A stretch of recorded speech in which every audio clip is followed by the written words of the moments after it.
Alright guys, let's go ahead and get started. So today I want to talk about a little bit about cantrips and design, and I think that, were cantrips a design mistake for D&D? So a little bit about just the basic history about cantrips. So cantrips kind of jumped out on the scene in a Dragon magazine article for first edition AD&D, written by none other than Gary Gygax himself, and kind of explained most of the sort of utility of them as what we would kind of probably mostly consolidate today into things like prestidigitation or thaumaturgy, very simple sort of parlor trick kind of effects. And then cantrips kind of went away outside of the Dragon article, didn't really resurface again until after WoTC picked up the D&D license, picked up the D&D brand, and came out with their third edition of the game, in which it was native right there, straight in the book. And it's been 20 odd years now, and we still have them. And I think you can see that their cantrips have really grown from this original idea of a little tiny sort of utility magic, sort of sleight, almost could be confused for sleight of hand, sort of trickery, minor magics, to now we have cantrips that scale and become more powerful than leveled spells. And so now as we move into sort of D&D 2024, and now I've played a few games of it both as a player and as DM, and trying to consider, are cantrips a mistake? And really it has been this new sort of version of the game coming out and sort of testing that and kind of putting it through its paces and learning more about the system, that I kind of came to an idea that maybe cantrips were a design mistake. And I want to talk a little bit more about that. And I kind of want to talk about sort of primarily sort of my gripes that I've seen sort of as this sort of evolution of cantrips, and how I think it's actually kind of hurting the game in general in the direction that it's sort of trending, and wondering if I'm alone in this. See if you guys feel the same way. Obviously leave comments about that below. We'll kind of talk about it, but I am interested to see, what maybe future editions of the game would look like, or even what maybe the current edition of the game would look like if we played a game that we just pulled the cantrips out of, or severely limited or modded them with some homebrewery to make them not have the same sort of issues that we're about to talk about. So, rather than a lot more preamble, we'll keep talking about were cantrips a design mistake for D&D. Let's just go ahead and sort of jump into that. So, of course, if this is the first time to your channel, thanks for hanging out. We're going to go through this. We're going to talk a little bit about it. If you like this sort of content, we've got more of it on the channel. We also do a solo adventure playthrough with the 5e rules, which is really interesting. We've been going on for a few dozen sessions now, so it's a lot of fun. So check that out if you want to. If you're looking for other things, more in-depth things than we cover in sort of these videos, there's always the website reddragonfiend.com that has years and years of blogs on it that you can kind of go see. So the channel, relatively new, the blog, relatively old at this point. So if you're looking for just sort of more general Dungeon Master, Game Master advice for different systems and running the game and things like that, prepping, etc., go check that out. Again, reddragonfiend.com. So let's go ahead and jump into the first one. So one of the first sort of design issues I feel like we have with cantrips is that they're too accessible, and this is especially damning sort of in the new 2024 version, or update of the rules, whatever you want to call it, is that now they're just really too accessible. They're almost universally acceptable. Sort of every PC, regardless of sort of ancestry and class, can gain cantrips at level 1 through either their ancestry or a background choice that grants sort of the Magic Initiate feat. So at first level, there is this tendency that you can just end up with cantrips even if you don't necessarily want them, or you're not really kind of going out of your way to get them. You might end up with them sort of on your character sheet regardless. And the weird thing is especially with the Magic Initiate one, you get the sort of flexibility to choose the spell list that you want to use and the casting ability, which makes these abilities sort of like overly flexible. And there's a design principle here that assumes that that's very nice. That's like, if you're going to get access to this, you're probably going to have some sort of appropriate ability modifier that you're going to have at least some sort of bonus in that you might be able to use. But that comes at sort of the expense of they're very easy to access and everybody's going to be good with them. And we'll see why that's a little bit more of an issue as we get into some of the other points, but it's just so easy to get access to them that every player character now, I feels like, especially with the 2024 rewrites, that anytime that I am playing or running for a group of players, it's more likely that most of the group, even the martial classes, are going to have access to some sort of minor magics like cantrips that do things.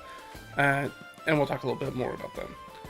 I think there's also, because they made it so flexible, there's this low ability score dependency. So that makes cantrips basically effective for, anybody to use. And there's even a lot of cantrips that don't rely on ability score at all. Your standard sort of utility ones where there's no sort of casting involved. Light is always going to be useful for a character to take regardless of who that character is. Even if you have dark vision, if you're following sort of the rules as written, or as they're at least intended, dark vision doesn't just mean you have 1000% night vision sort of heat sight. Basically what it means is that you have eyes that are more akin to something like a cat or an owl or something like that, where you have the ability to see in low light situations as if it was sort of normal daylight situations. This is something that's actually kind of pulled out of older editions. There used to be sort of three sets of light for vision. It used to be sort of like normal and dim light and then dark vision. And starting with 5th edition, they kind of pulled that dim vision out, that dim light vision out, and then dark vision is just kind of dim light vision now, which is interesting. But it's very, very clear that, like, you just cannot see in 100% pitch darkness. So it's something to keep in mind with sort of these cantrips, is that you also have access to something that immediately ensures that you're never going to have to deal with torches going out or running out of oil, all these sort of basic low-level exploration challenges that just kind of get pushed to the side because of it. And adding, ability score increases to backgrounds as a fix in 2024 for mismatched builds feels like a band-aid rather than addressing the deeper design issues. Because basically what they've done is when they tie that magic initiate feat to a background, and that background has very specific ability score increases that you can use, that was their sort of band-aid that would keep people from not choosing magic initiate just right off bat. But when it comes to only a +1 or +2 on something right early on the build, it's like I could have a 17th strength or a 16th strength, which functionally through the modifier is exactly the same when I'm building my character, or I could get access to 2 cantrips that would really help me. It's actually not much of a trade-off to do that. It is very much, at least in my mind, it feels like a 2 wrongs don't make a right sort of situation. So let me just give you an example. Ignoring sort of background locked ability score increases in ability scores, I rated it to sort of the... Sorry. There's a better way to phrase this. So in Tasha's Cauldron and everything, we basically took ability score increases and we got rid of them for ancestries. We just removed that out. If you want to play an elf barbarian, that's a perfectly reasonable build, because now the ability score increases aren't tied to, elf. But then we turned around in 2024 and added them back in, and that feels incredibly regressive to sort of lock them in again to another very specific choice about your character. And I think they did that to sort of, like I said, number one, to sort of even out the magic initiate cantrip access, and also to kind of make backgrounds a little bit more important, because I feel like in 5e the features were cool, they were very flavorful, but they didn't get a lot of use at the table. If you were something like an acolyte and you're like, oh well, any town we go to I can stay at the temple for without paying any rent. And it was like, that's cool, but that's not really a concern after maybe second level. Like, being able to afford lodging's not really that big of a deal, and it's really not worth it to go through the interaction to do that unless there's some sort of story reason that you need to access a temple or a church or whatever it is. So, it is kind of, like I said, it's incredibly accessible. I think that's one of the issues.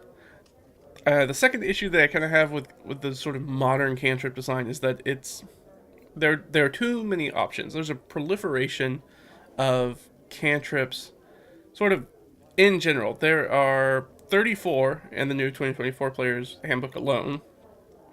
So it's about 5.5 cantrips per base class with cantrips, just right out the box. Not taking into consideration characters that get access to cantrips through their ancestry, through those background features, but just classes that straight up, I am a caster class, I'm a full caster class, and I get cantrips as part of my class.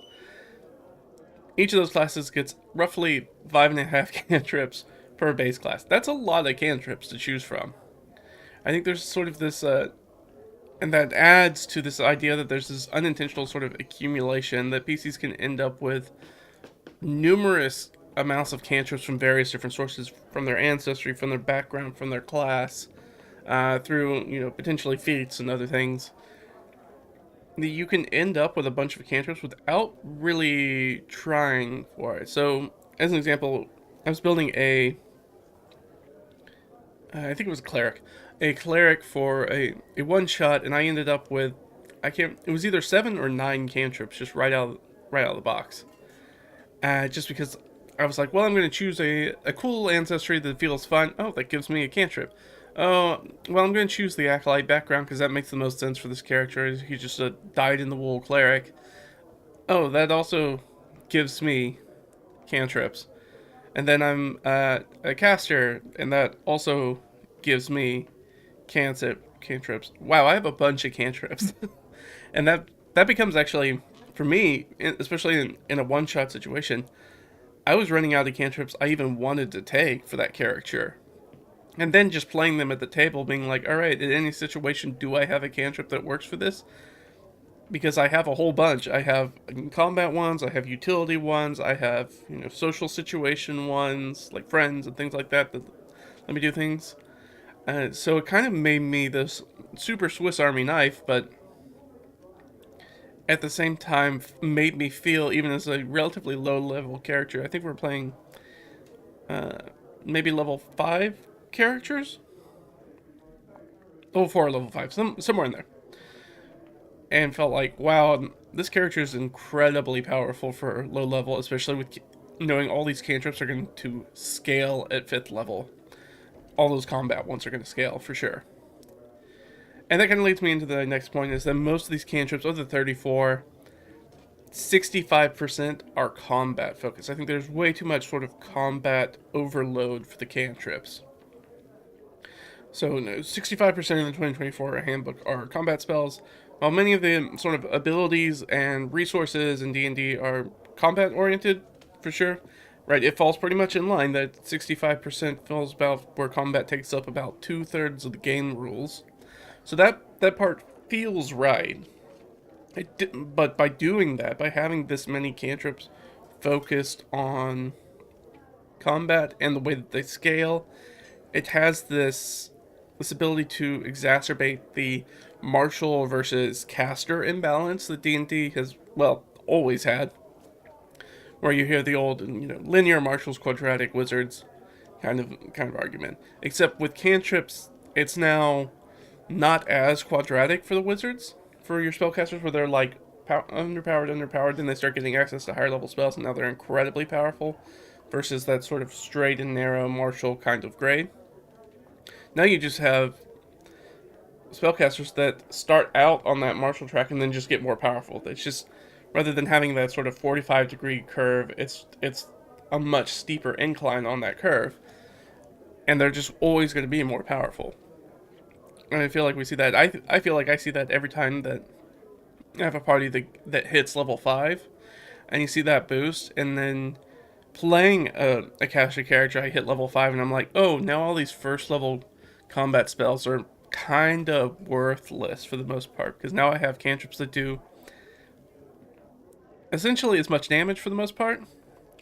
They do pretty relatively similar damage. They don't cost me anything, so now I have to retool all my first level spells to be like more utility stuff that I normally wasn't picking up because they were my higher level damage spells. But as you progress in power, you have to redo all the spells again and again, and it does make things more complicated, a little bit more tedious for caster sort of spell management.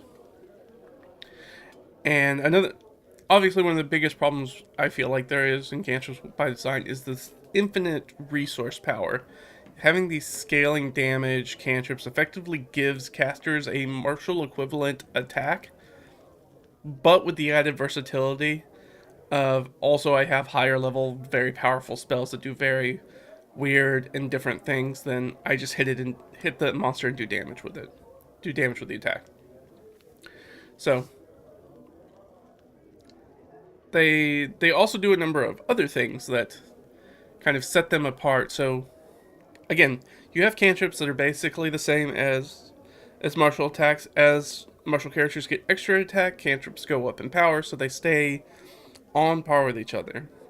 So then you have martials and casters on par, but casters also have this entire library of powerful spell effects behind them that they get to use that martials don't have.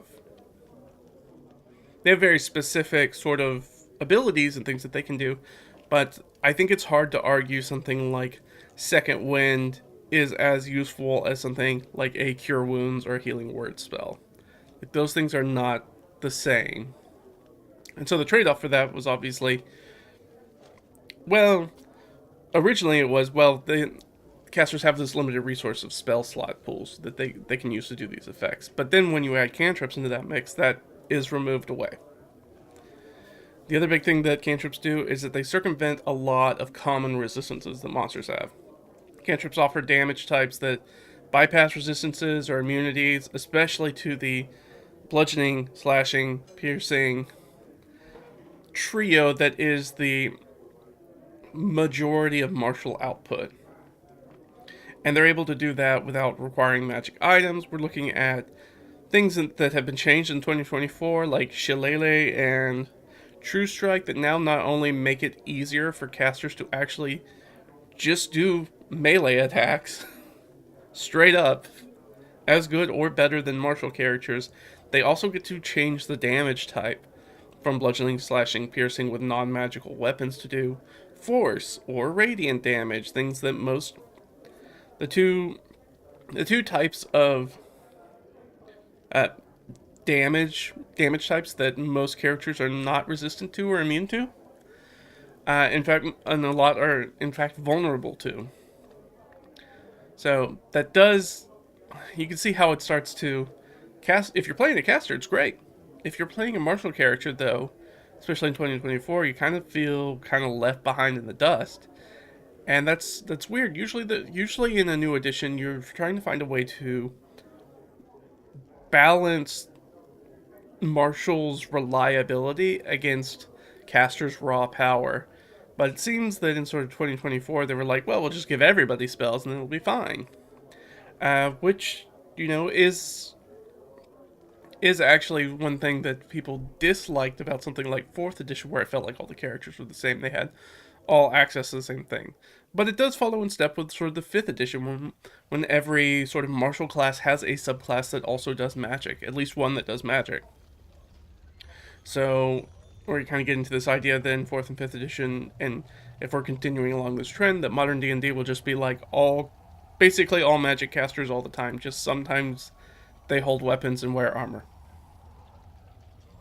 Which I'm not sure is really this keeps in the sort of legacy or spirit of what I think most people think of when they think of D&D.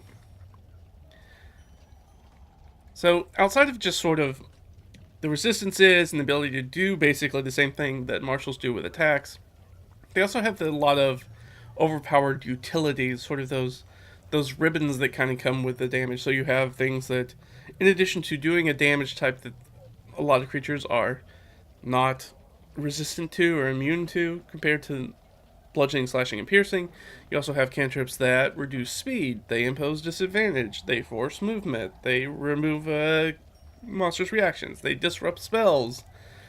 For example, Starry Wisp deals damage and can negate a second level invisibility spell with basically no resource cost for a round, because it makes them light up and glow. So Starry Wisp is a cantrip that does damage, does a very powerful type of damage that most creatures are not resistant to, and in addition to that, also makes it extremely difficult for stealthy or invisible monsters to do their things.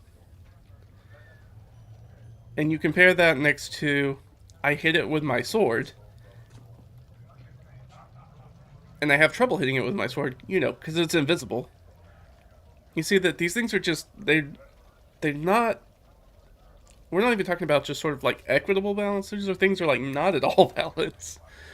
It's just not as good. And I think we see that there's this poor martial counterbalancing that they've tried to do with 2024 with the weapon masteries, which is, I have a different campaign that I play in that we use the revised martial equipment, which is sort of 2024's weapon masteries, but on steroids.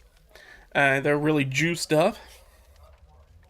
For good and for bad. For good, because it makes martial characters much more powerful and allows them to do things that spellcasters really can't do for the most part.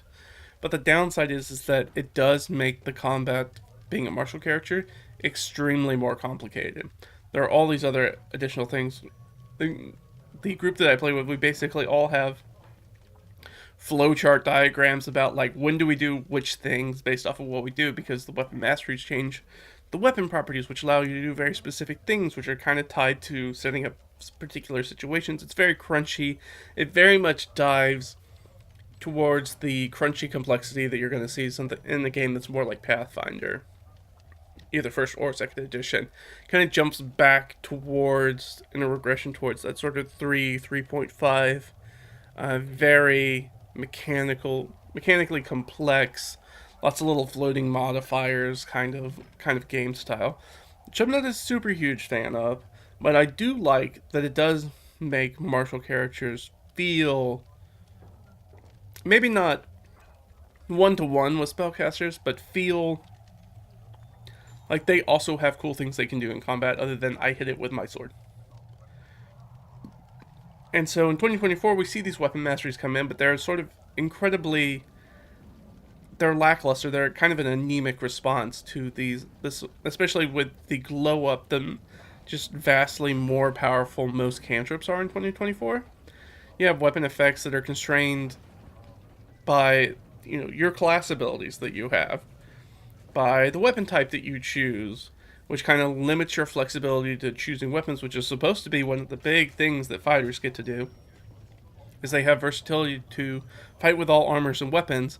But the truth is that all the feats and everything that's built towards that, you're never rewarded for that versatility, for that generalization. It's always better, and basically any D20 game, to specialize, to focus on doing one thing well. And so you're like, well, if I only do long swords, then I only have access to longsword weapon masteries. So that makes all the other weapon masteries not useful for me to have. And if we're also going to talk about, and you're like, cool, but you could also switch weapons in combat. Yes, that is true, but switching weapons in combat, especially mid-combat, is limited by the action economy, whereas casters don't have to do any sort of item interaction or sheathing or unsheathing to use their cantrips. So you have, let's say a paladin who's got a longsword, some javelin, and I don't know, maybe they have an offhand, maybe they have like a dagger or something like that. And so it's like they can switch between all those weapons, but each one requires them as an object interaction to be like, okay, I'm going to sheath my sword as an object interaction, and then I will draw and throw the javelin as an attack action. It's like, so that already in the action economy space uses that free item interaction, so I can't now quaff a potion at the same time. But a caster can be like, I'm choosing to use one of my 5 cantrips. There's no action economy that's involved with me having to like load in or out a specific cantrip. I can use that cantrip to do an attack roll, and then I can still use my item interaction to quaff a potion if I want to. So even when we get down to the action economy levels, they don't mash up correctly. And other things that they do sort of that I have gripes with is probably the last one is world-breaking utility ones. Talking about sort of the overpowered non-combat cantrips. So there are 12 non-combat cantrips in 2024. You have things like Guidance, which makes spellcasters superior in ability checks, especially at higher levels, often with no consequences for spamming it. Right, if you have something that lasts for a minute and you can do it every 6 seconds, there's no reason. We went through this through the entire lifespan of D&D 5e. If you have Guidance, you should basically be throwing out it every time somebody picks up a die to roll it when you're not in combat. Like, oh, you're gonna make an acrobatic check? Here, have some Guidance. Sort of like the help action, so you get to a position where people have the help action and Guidance for most checks, which gives them the ability to just really rocket over most normal DCs for the most part without really a lot of issues. So in addition to this Guidance, of course, you have Prestidigitation, Mending, Light. These all perform actions that either mundane individuals or mundane items accomplish in the world while bypassing the resource cost of both those things. And that is probably, for me, one of my biggest gripes for it, is that you try to imagine a world in which mending exists and be like, okay, that cuts. You can mend any 1 foot tear or rip or gash or whatever it is in I think mending has a casting of a minute, in 60 seconds. And you wonder, it's like, okay, what about all the people whose sort of like daily jobs are to repair things? Things like carpenters, masons, those sorts of people, sort of skilled tradespeople. And like, what is the impact that having a low-level wizard, and again, if we're using sort of like the D&D generic background campaign setting, is that there are a lot of wizards in it. So how can you justify having these very sort of intensive, trained artisans who also need to buy resources to make these repairs when you have somebody who can just snap their finger around the corner? Somebody around the corner who can just snap their finger and repair that. It kind of destroys that a lot of the economy and doesn't really make sense. Because mending not only just fixes the thing, it actually makes it appear as if the damage was never there.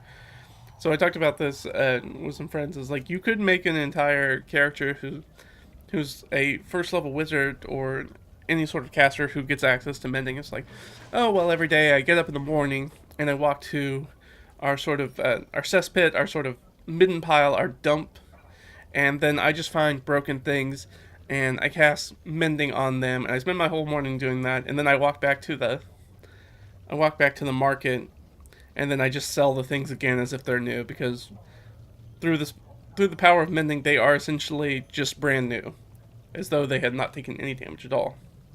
And I was like, you could have a very successful career just doing that and make a lot of money because it bypasses any resource cost to you other than just a little bit of that your wizard's time, which is really, I don't know, I find that very worrying. Just the same way that there are things like light as a spell or dancing lights, but also you can just have torches and lanterns, and there are magical light sources, like magic item light sources, like drift globes and ever-burning torches, and there's a lantern that I can't think of the name of that magic item right now.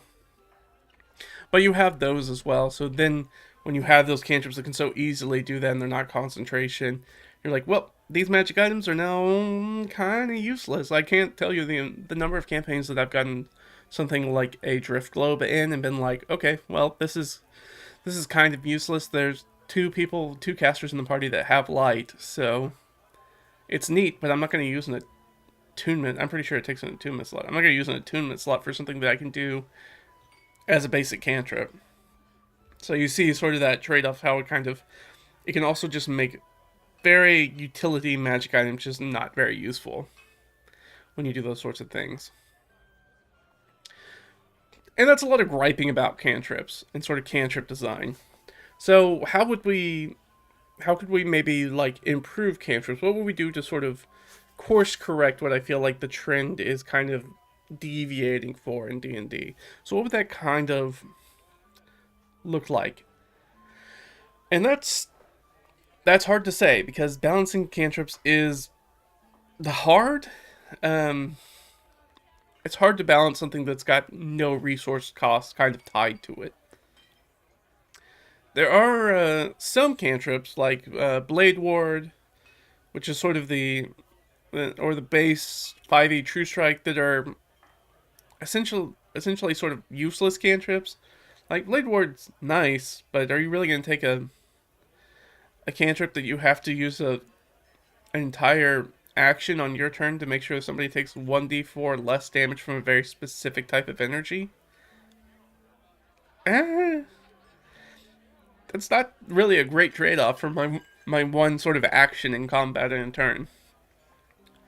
But then on the other side, you have in 2024 things like we talked about, Shillelagh and True Strike, that are incredibly more powerful and actually make certain builds kind of redundant, because Shillelagh and True Strike are just base level, just better than martial attacks at low levels, until even once martial characters get 5th level and get 2 attacks, things like True Strike and Shillelagh continue to upgrade. Shillelagh's not so bad. True Strike's pretty bad though, because you're like, oh, you get to do all your weapon damage as usual, plus an extra d6, and you can decide whether you want that to be radiant damage or not. That's still very, very powerful, even up into the second tier of sort of levels of D&D. Whereas Shillelagh, I think, just increases the dice size. I think it starts off at a d8, and then I think it goes up to a d10. Maybe not. I can't remember. I'm not sure I've actually played a druid yet in 2024 rules. But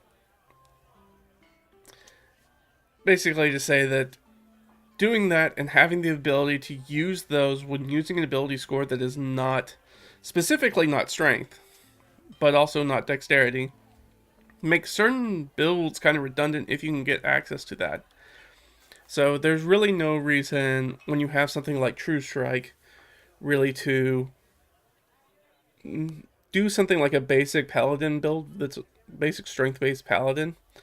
So you could do a dexterity-based paladin. I mean, the only thing you would need strength for as a paladin at that point would be your armor requirements, maybe. So if you went a dex-based paladin, you wouldn't need that. You could just rely on the dex for things like AC and have a better dexterity saving throw, because strength saving throws almost never come up. So it kind of, by doing that, it makes these other types of builds just less useful or kind of redundant. Like, you can have now a war cleric who doesn't really need any strength because they can use True Strike to use their wisdom to make melee attacks. It's an issue. Balancing those cantrips is really, really difficult. I think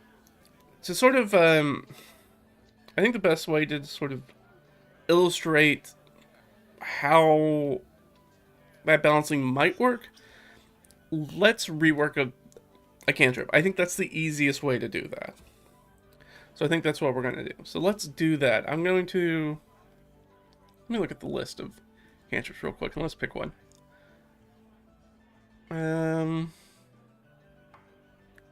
Yeah, I was just griping about it, so let's do mending. Why not? Here, I'm gonna swap over so you guys can see what I'm looking at. There you go. So we're gonna look at the mending spell a little bit. So let's just read off the mending spell, and then we'll kind of talk about sort of the issues specific issues we have with it, and then kind of what that might look like if we were going to change it up. Alright, so Mending. Transmutation cantrip, casting time 1 minute, we talked about that. So it takes 60 seconds, so it's not something you can do in combat, really. Range is touch, that's not really an issue. Requires verbal, somatic, and material components. Those components are 2 lodestones or, of course, an arcane focus. Duration, instantaneous. The spell repairs a single break or tear in an object you touch, such as a broken chain link, 2 halves of a broken key, a torn cloak, or a leaking wineskin. As long as the break or tear is no longer than 1 foot in any dimension, you mend it, leaving no trace of the former damage.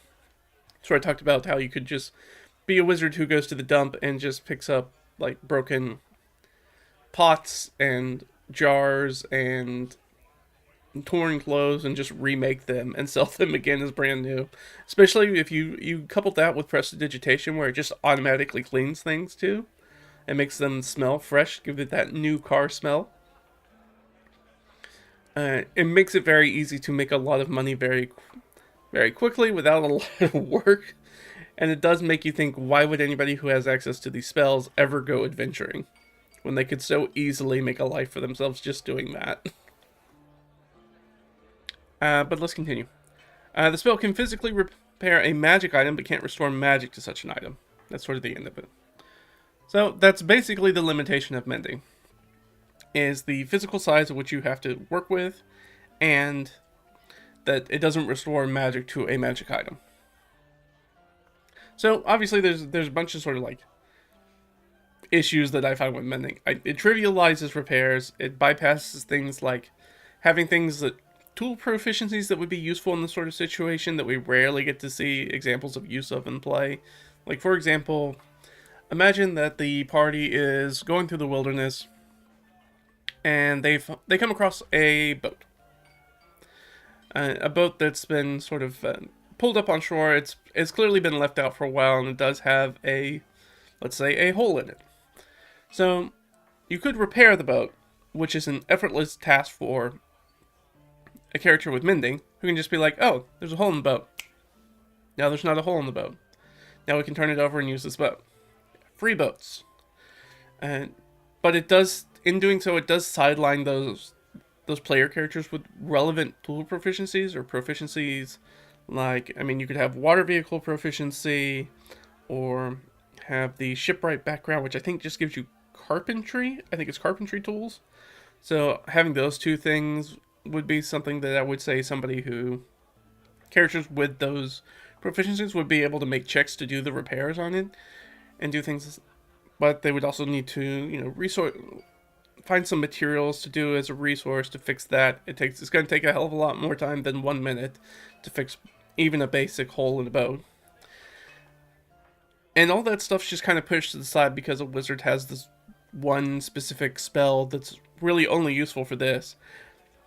And I'll be honest, for as much as I'm complaining about Mending doesn't come up that often in campaigns, but it could. You could have a lot more things in your campaign that were just like, hey, here's a simple thing that you could do, but the thing you need to do it is broken, so you need to fix that thing. That's a pretty common, especially from the video game side, but a very common thing in sort of RPG design, especially along with what I call sort of the hiccup method. Like, hey, we need to get from X place to Y destination. Hiccup, what's the hiccup? What's the issue that's in the middle? Oh, the bridge is out. Okay, well, we gotta find somebody to fix the bridge or figure out a way across the river. Maybe we can find a ford somewhere up or down. Maybe we can find somebody with a boat who can take us across. Maybe there's a ferry somewhere a few miles down or upriver. And you have all these sorts of things, but then you have situations where it's like, oh, well, they could just be fixed by the wizard with Mending. Especially like something like that, because 1 cubic foot is a large... That's a large area to fix. That means that you can basically fix... We're talking about sort of like old foundational, like wooden posts too. Things that are like 1 foot in diameter. If it's been snapped in half from weight because the ceiling collapsed, you could legitimately just fix that with a cantrip. And that, again, is really overpowered, I feel like. Alright, so then let's be railing on mending a little bit. And I have these issues with a lot of the cantrips, which is mending is the one we decided to focus on. So let's look at some proposed changes. So what would I change to sort of deal with these issues? The first thing I would do is probably increase the casting time. 1 minute I feel like is too short. I would probably change it from 1 minute to 10 minutes. So that way, if it's like, if we're going to stop to do this, we should at least be doing some sort of like wandering monster random encounter roll as sort of a limitation of using the spell. You're going to sit here to deal with this, there's a chance some monsters are going to run across you. That feels pretty safe to me. If I was going to not change anything else, I would probably bump that up even more to even something like an hour. To make it align a little bit more, like I said, with those mundane repairs. It's like, for a small repair, you could probably do a lot of small repairs within an hour, assuming you had the materials to do that. So then, if you have the mending, you can at least offset the time balance a little bit. Like, oh, well, it'll take an hour for this person to, you know, put a plug into the boat, make a plug and install it in the boat, or it takes an hour for the person casting mending to do that. That seems like it's a little bit more balanced to me, but I want to focus more on sort of that 10 minutes. So try to focus on what we can do with mending to still make it a powerful and useful spell without being like, well, if you took any tool proficiencies, that was really stupid, because those aren't going to be useful in our campaign. So what do we change? Okay, so we're going to up the time a little bit. We're going to go from 1 minute to 10 minutes. So that way we can at least, if you choose to do this, you're going to have somebody who's going to come in and be like, all right, well, maybe there's a monster that's going to attack, or maybe something's going to happen if you guys are going to just stop in the middle of adventure to do this. The next thing I would do is probably add a material cost. So we kind of said with the mundane repairs, you were going to have to source materials. That could have been like, if you found this boat in the middle of the wilderness, it might be just spending some time trying to find an appropriate piece of wood, or making, you know, getting some sap out of a tree, making some sort of like glue, waterproofing material, things like that to repair this boat. Or you could just buy those materials if you were in something like a city. So I think it makes sense, if you're not going to have to go out and source the repair materials to make the repairs with mending, because that's not really what the spell does. There should introduce some sort of minor material cost. Of course, the 5e and 2024 rules for spells is that if there is a coin amount listed with the material cost, you do actually have to provide that item. That can't be hand waved away just by using your arcane focus or components pouch. So I think introducing a material cost, let's say like 10 gold's worth of gemstone dust, that sounds pretty reasonable to me. I think that makes a sort of tangible resource expense, and gives, I feel like those treasure, especially in low levels when you get a whole bunch of just like 10 GP, 20 GP, 50 GP gemstones that are just like, hey, here's the thing I also just convert into cash that doesn't serve any other purpose in the game. So if we did that and we had like a functional use for those small gemstones, I think that and semi-precious gemstones, that could actually be really interesting to have characters be excited about, being like, oh yeah, I got a 10 gold piece worth of amethyst. That's going to be super useful for us when we need the mending spell lately. I'm going to hold on to that and grind that down into gemstone dust. I like that sort of stuff when somebody gets excited, especially parties that get excited about getting sort of mundane stuff, being like, oh, this is actually going to be very useful for us. We really wanted this. I think that would be good. So we're going to tie some material costs for that. And I think that should scale too. I think the cantrip's going to scale. But let me get through the things before we start talking about scaling it. So I think we're going to increase the casting time to 10 minutes. We're going to add this sort of small material cost. 10 gold is maybe a lot for a first level party, but by the time you're 3rd or 4th level, that's not much. Right? It makes sense that you carry around a pocket full of gemstone dust to use specifically for this. I think that another good thing that would be used to kind of separate it apart from those people that have the tool proficiencies is to make the repairs temporary. Let's remove this sort of minor magical cantrip that allows you to just permanently fix things. This is more of a patch job. This is a mend job, not a fix job. Not a completely make it again like new kind of thing. So we're gonna pull that part out of mending. The part where it says it leaves no trace of former damage is like, nope, it's just a mend. You can clearly tell it was damaged before. You can clearly tell that we have used magic to replace the missing parts or re-weld together the broken pieces, but it's very clearly mended. It's not perfect again. And that this repair duration, let's say, goes 24 hours. You get a day out of it. And I think that if you do that, then it still makes sense to have mending and people with proficiencies in the same campaign world. So you have mending for somebody who's like, hey, we need to fix this thing, we've got to fix it relatively quickly. I'm going to use 10 GP of gemstone dust in 10 minutes, and we're going to get this build going. And tomorrow, or whenever we get back to camp, maybe you can spend a little bit more time permanently fixing it, but we can use it right now and not have to sit around and worry about that. So that's the trade-off. Mending gets you to do something faster, and it's a temporary solution, but if you were going to do full repairs, it would be a longer process, but those repairs would be permanent. So I think that's an equitable balance, right? It's not equal, but it is equitable. Do you want something fast but temporary for a cost, or do you want something permanent but it's going to take some time? I think that makes sense to me. All right, so we're increasing the casting time. We're going to add a little bit of material cost to it, and we're going to change it from being a temporary fix to from a permanent fix to a temporary fix. And then I think we should introduce scaling, because I think that's one of the things that I like about cantrips, generally. I should say that I like the idea of scaling spells. This is something that I like that DCC does well, that First Edition Starfinder does well, where you have spells that you get at low levels, and then as you get more powerful, those spells become more powerful. So there's less choice of spells, but those spells become more powerful as your character becomes more powerful. They reflect the increased power of your character. So instead of having like things that are like healing word and then there's like mass healing word, like those would just all be one spell, and you could just cast it at a higher level once you had the ability to do so.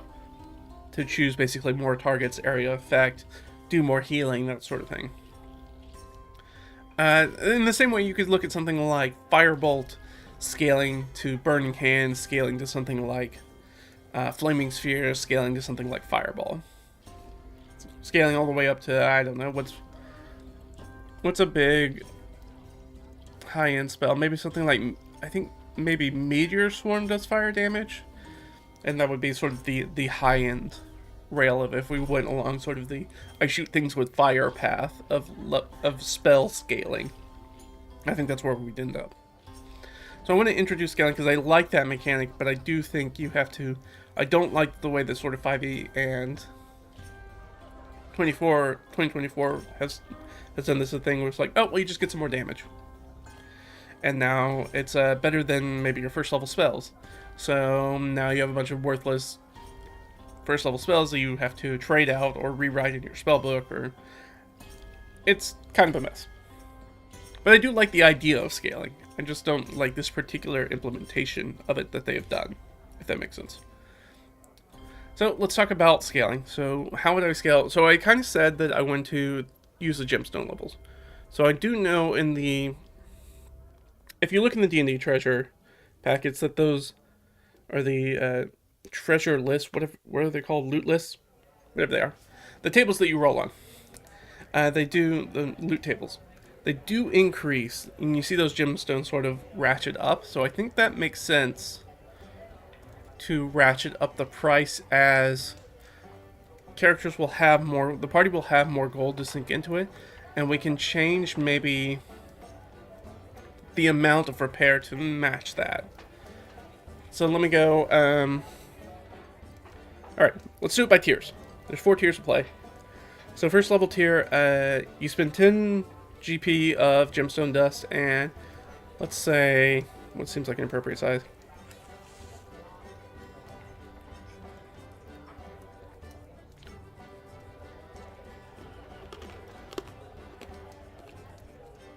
Yeah, let's say maybe something that's like fist or maybe like palm sized. For 10 gold pieces, you can fix one break or tear that's about that size. That sounds pretty good to me for a low level cantrip. And then, so that's levels 1 through 4. 5 through 10, you kind of jump up. And I think that's where we hit the standard sort of like 1 foot. You can do sort of one, yeah, let's do 1 foot. That's fine. That's still one cubic dimension of things you can repair with the mending spell. And I think the next level of gemstone is 25.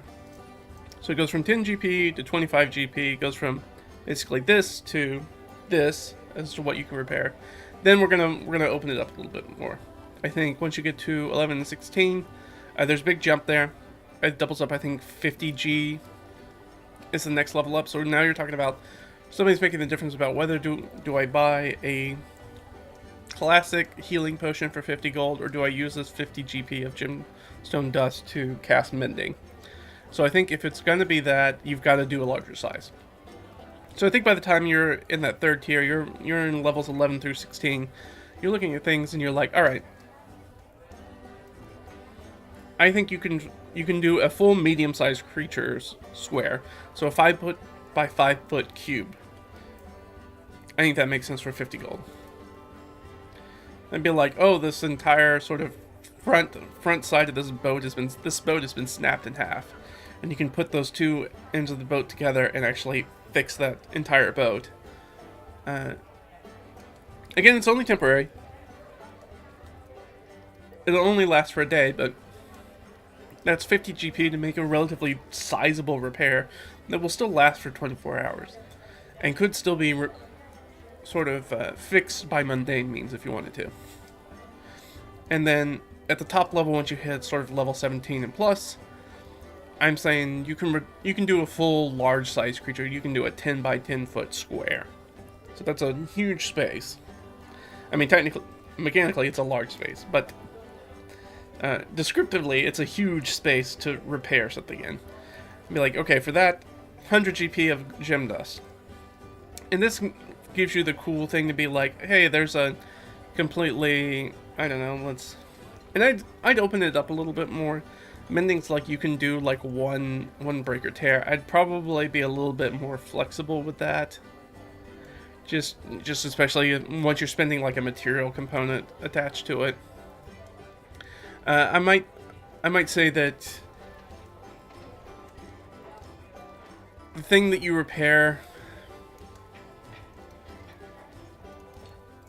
No, you know what am I gonna say? Look, we already know that the way that we changed mending is that mending is going to show that this was clearly a mended item. It doesn't look like new, and it's temporary. And I think that people are savvy enough that you wouldn't be able to go and try to sell something that extremely expensive that you repaired with this, and you could be like, here, buy this. Like even the 5 foot cubic, if you have 50 GP of gemstones, and you're like, hey, I just fixed this armor plate mail. Would you like to give me the full price for that, or the half price for it, or whatever it is, for the 50 G I spent to fix this? Somebody's going to look at it, and they're going to be able to look at the physical indication that this thing has been mended and be like, yeah, I know that's only going to last for 24 hours, so you can try to hawk this off on some idiot somewhere else. I think I think that's sort of the balancing act for it, to keep people from just like making ridiculous amounts of money off of something like this, while also relaxing a little bit. Like, it doesn't have to be like one singular tiny spare. Like, if you came to me with even the low level one, you're like, I want to fix this, something that's been shattered into like 15 pieces. I'm not going to make you have to cast, a dozen specific uses of the low level mending. If you do spending 120 gold to get this ink bottle or whatever back into its original shape, that's fine. I feel like that's very easy to be like, yeah, you spend the 10 gold and you reform. So there might be some clarifying language if I was going to write this out for homebrew. It'd be like, you can repair an item that costs up to this much that fits within that completely without multiple castings. Something like that. That makes it clear. But by the time you get to that sort of high level thing, you can be like, you can do a 10 by 10 foot cube to be like, I'm going to spend 100 GP in gemstone dust to completely fix this doorway, to completely fix this staircase, to, you know, overcome very specific things. Maybe you can fix like the water wheel in a water mill or something like that. Something that would be actually incredible amount of labor and skilled labor time and effort to completely repair and permanently repair, because remember, these are only temporary patch jobs, but you could do that. I could imagine myself as an idea, kind of how I'm thinking about the impacts of rebalancing. I think that it encourages some creative problem solving. I can imagine a sort of second level party being able to find a broken plate mail armor set, and feeling that we can basically rent a repaired version of this plate mail armor by maybe casting 2 or 3 of the low level mending spells on it. So from like 20 to 30 GP a day, they can afford for their fighter to have plate mail armor until they get back to town, and they can, you know, have the armor smith completely repair it, make permanent repairs to it. But if it's done sort of in the middle of an adventure, or in the middle of combat, a dungeon where they find this armor and they want to use it, that gives them a way to do that, while still, again, kind of getting money out of the economy, out of adventurers' pockets, which is always an issue, especially in 5e in 2024, is that characters just end up with a bunch of gold and not anything to really spend it on. We can do some of these things at low level, being like, hey, this is kind of a repair tax until you actually spend the time and money and energy to get it permanently fixed. So it kind of just gives them more options, which is a good thing that spells do, is when they provide more options without completely overshadowing would be something else. So if you found this plate mail armor and you're fixing on it, but maybe every night you guys are in camp, or when you get back to town, you have somebody in the party who has blacksmith proficiency with blacksmith tools, and they're able to sort of go to the local smithy and kind of work on a little bit. So each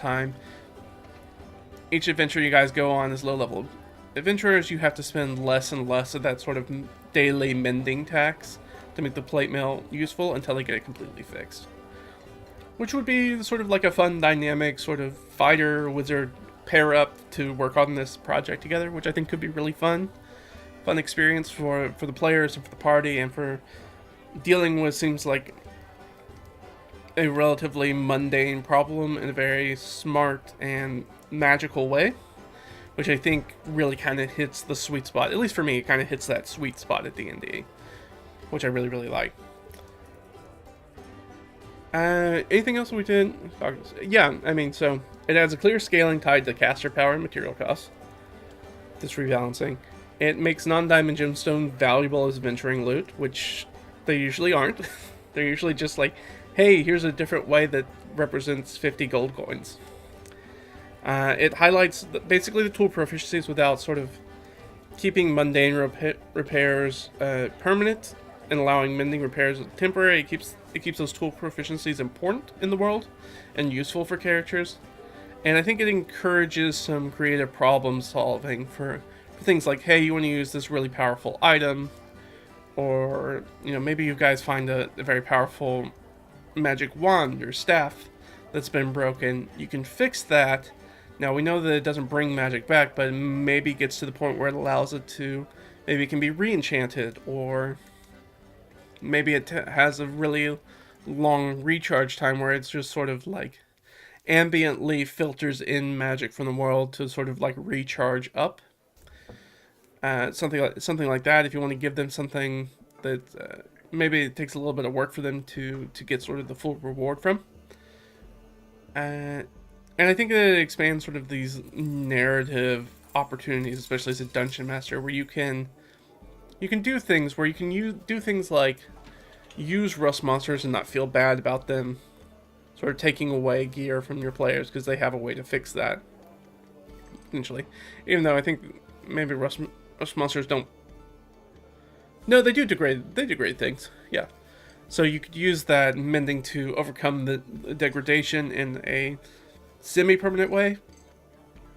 And then you have sort of permanent repairs to get them to those items, things like that. But it does give some versatility and some new narrative opportunities for Dungeon Masters where you can do things like break gear for players or challenge players to think beyond hit point loss about things that they need to worry about on their characters in a combat. It's not like, oh, I'm not only going to attack your actual hit points and do conditions to you and things like that, but I'm also going to really screw up your gear or maybe throw your gear away or break it or whatever. And now having a framework to be like, okay, here's how we deal with stuff like that. And still making it a manageable challenge for your players. Instead of just being like, oh, well, broke your sword, now you don't have a sword.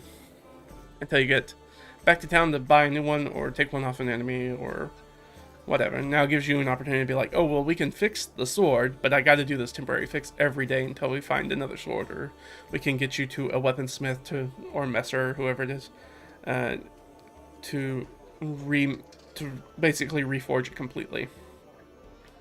So, I think that's sort of my take specifically on cantrips and the direction I see them going, and maybe how I would change things to maybe reorient what that is, because I think we're rocketing off on a path between starting with sort of 3rd edition and kind of pushing forward. We're seeing cantrips become more and more and more powerful, and seeing those martial characters kind of get left in the dust. And I'm sorry, but the new weapon proficiencies, the weapon mastery points in 2024 is just not equaling that out. That's just not working. Just not the same. So I think that we have to maybe look at what are we going to do with cantrips in the future. What would the game look like if we didn't have any cantrips? It's actually, not too different, I don't feel like. Sure, you can take away things like light, you can take away things like guidance, you can take away things like firebolt or vicious mockery, and those will hurt those caster classes in combat. But hey, that's why you have leveled spells, and you have proficiency with weapons as well outside of that. So, I'm not saying that a return to something like very, very old school D&D where the wizard's like, I'm a first level wizard, I have one spell slot, I use my spell, and now I sit in the back with a crossbow all day. Maybe not quite to that degree do we get rid of cantrips, because I do think that that's frustrating for low level magic players. But where we are now is so far an overcorrection in the other direction, where we have, it's relatively easy for a first level character to walk out with 5+ cantrips at their disposal, and they can do all sorts of utility things. They have things like friends, like that kind of goes back to mending. That's what I see for friends. The way that we treat friends is the way that I think we should treat things like mending. Where friends is a very temporary effect, and they know it's done to them afterwards. Mending is a very temporary effect. People who are looking at the mended item should know that it's been mended and that that's a temporary fix and will go away. Same things. Cantrips should have slots. I don't know if I say cantrips should have slots. I just think that I think that the game would not be hurt that much if we did not have combat-oriented cantrips. Or if we did, we had cantrips that focused more on that other stuff, more on that, like, slowing speed, getting rid of reactions, doing things like that, rather than dealing just straight damage that most monsters are not going to have resistances to, compared to basic bludgeoning, slashing, and piercing. But cantrips having slots is an interesting idea. I think you're hitting on the right thing, on the same thing that I am, which is that there has to be some sort of cost for cantrips, because they're too powerful to just be a limitless resource, especially in combat. Oh, healing spells have become insanely healing. Yeah, I know, the new Cure Wounds was 2d8. I actually don't dislike that for Cure Wounds. Because I do feel like through a lot of the 5e play span, 1d8 plus your modifier just didn't feel like enough healing. That's essentially one hit of healing. And so you're trading off equitable damage I could be dealing to the monster and making sure that it doesn't get another round of attacks versus healing my friends so they can take another round of attacks. It kind of washes out in the end, which is kind of rough. So that part is difficult. I do like original Pathfinder though. Kind of approach to clerics specifically, or anybody who has access to the healing spells, where they're like, you just don't need to prep healing spells. You can always just convert a slot to healing spells. That's the same way. I think that I think it's silly that Mage Armor is a spell anymore. I feel like that should be a class feature for a lot of classes. Like Mage Armor is a class feature in the same way that monks and barbarians get a bonus to AC. Why do we not have that for the spellcasters if we're not going to give them armor proficiencies? And that's just to give them a mediocre armor class. I mean, they're not going to rock up with 20 ACs without doing a bunch of other stuff on the side. But I do feel it's either that, or I would actually see Mage Armor and Shield and things like that as a cantrip. Like, I think Shield's a little silly to have as a leveled spell. To take a slot just in case maybe you get hit and maybe it's within, what's the bonus to Shield, 4? I feel like that's a little silly. Like, I wouldn't mind having something like Mage Armor or... actually, I would probably combine Mage Armor and Shield together. And just have it, you can cast it. I might make it a concentration spell if it was going to be a cantrip. Make it a cantrip with concentration that you can cast as a reaction. So you don't cast it until somebody comes up to actually hit you. And then you could do that, and then as long as you're concentrating on it, you have that +4 to AC or whatever it is for shield. I like that a lot better than having, hey, here's Mage Armor. It's a first level spell that lasts 8 hours, so you might need to cast it multiple times a day. And it's insane if you're a wizard and you kind of don't, because then your AC is usually like 11 or 12. And most creatures are going to hit you all day if they get a chance to, and you don't have the hit points to back that up. You've got low AC and low hit points, which means you'll get knocked out a lot if you let the creatures hit you. But yeah, you're very much, I feel like, in the same line with that. There has to be some trade-off. There has to be some resource trade-off for that, I think.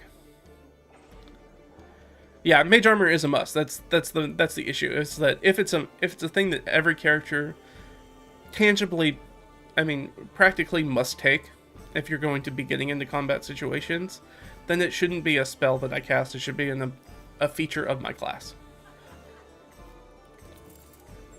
Yeah, in any semi-intelligent monster is going to go for the magic user. They don't even have to be intelligent. They understand what armor is. Like, even something that's down to the level of something like a lion. If you see one person who's really hard to bite because they're encased in metal, and one person who's just wearing robes, obviously you're going to go after the guy who's not very dexterous or strong and slow and doesn't look like they fight back very hard. You go after the weak-looking ones. Like, that's a very primal instinct that you don't need to worry about. But yeah, that's pretty much what I wanted to say about cantrips. I do want to talk about ammunition and why I think maybe not tracking ammunition might be hurting your D&D game. But I'm going to take a quick bio break, and then I'll be right back. So you guys hold on, and then we'll jump into the next little bit about ammunition. Alright? Be back in just a second.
let's hop back in.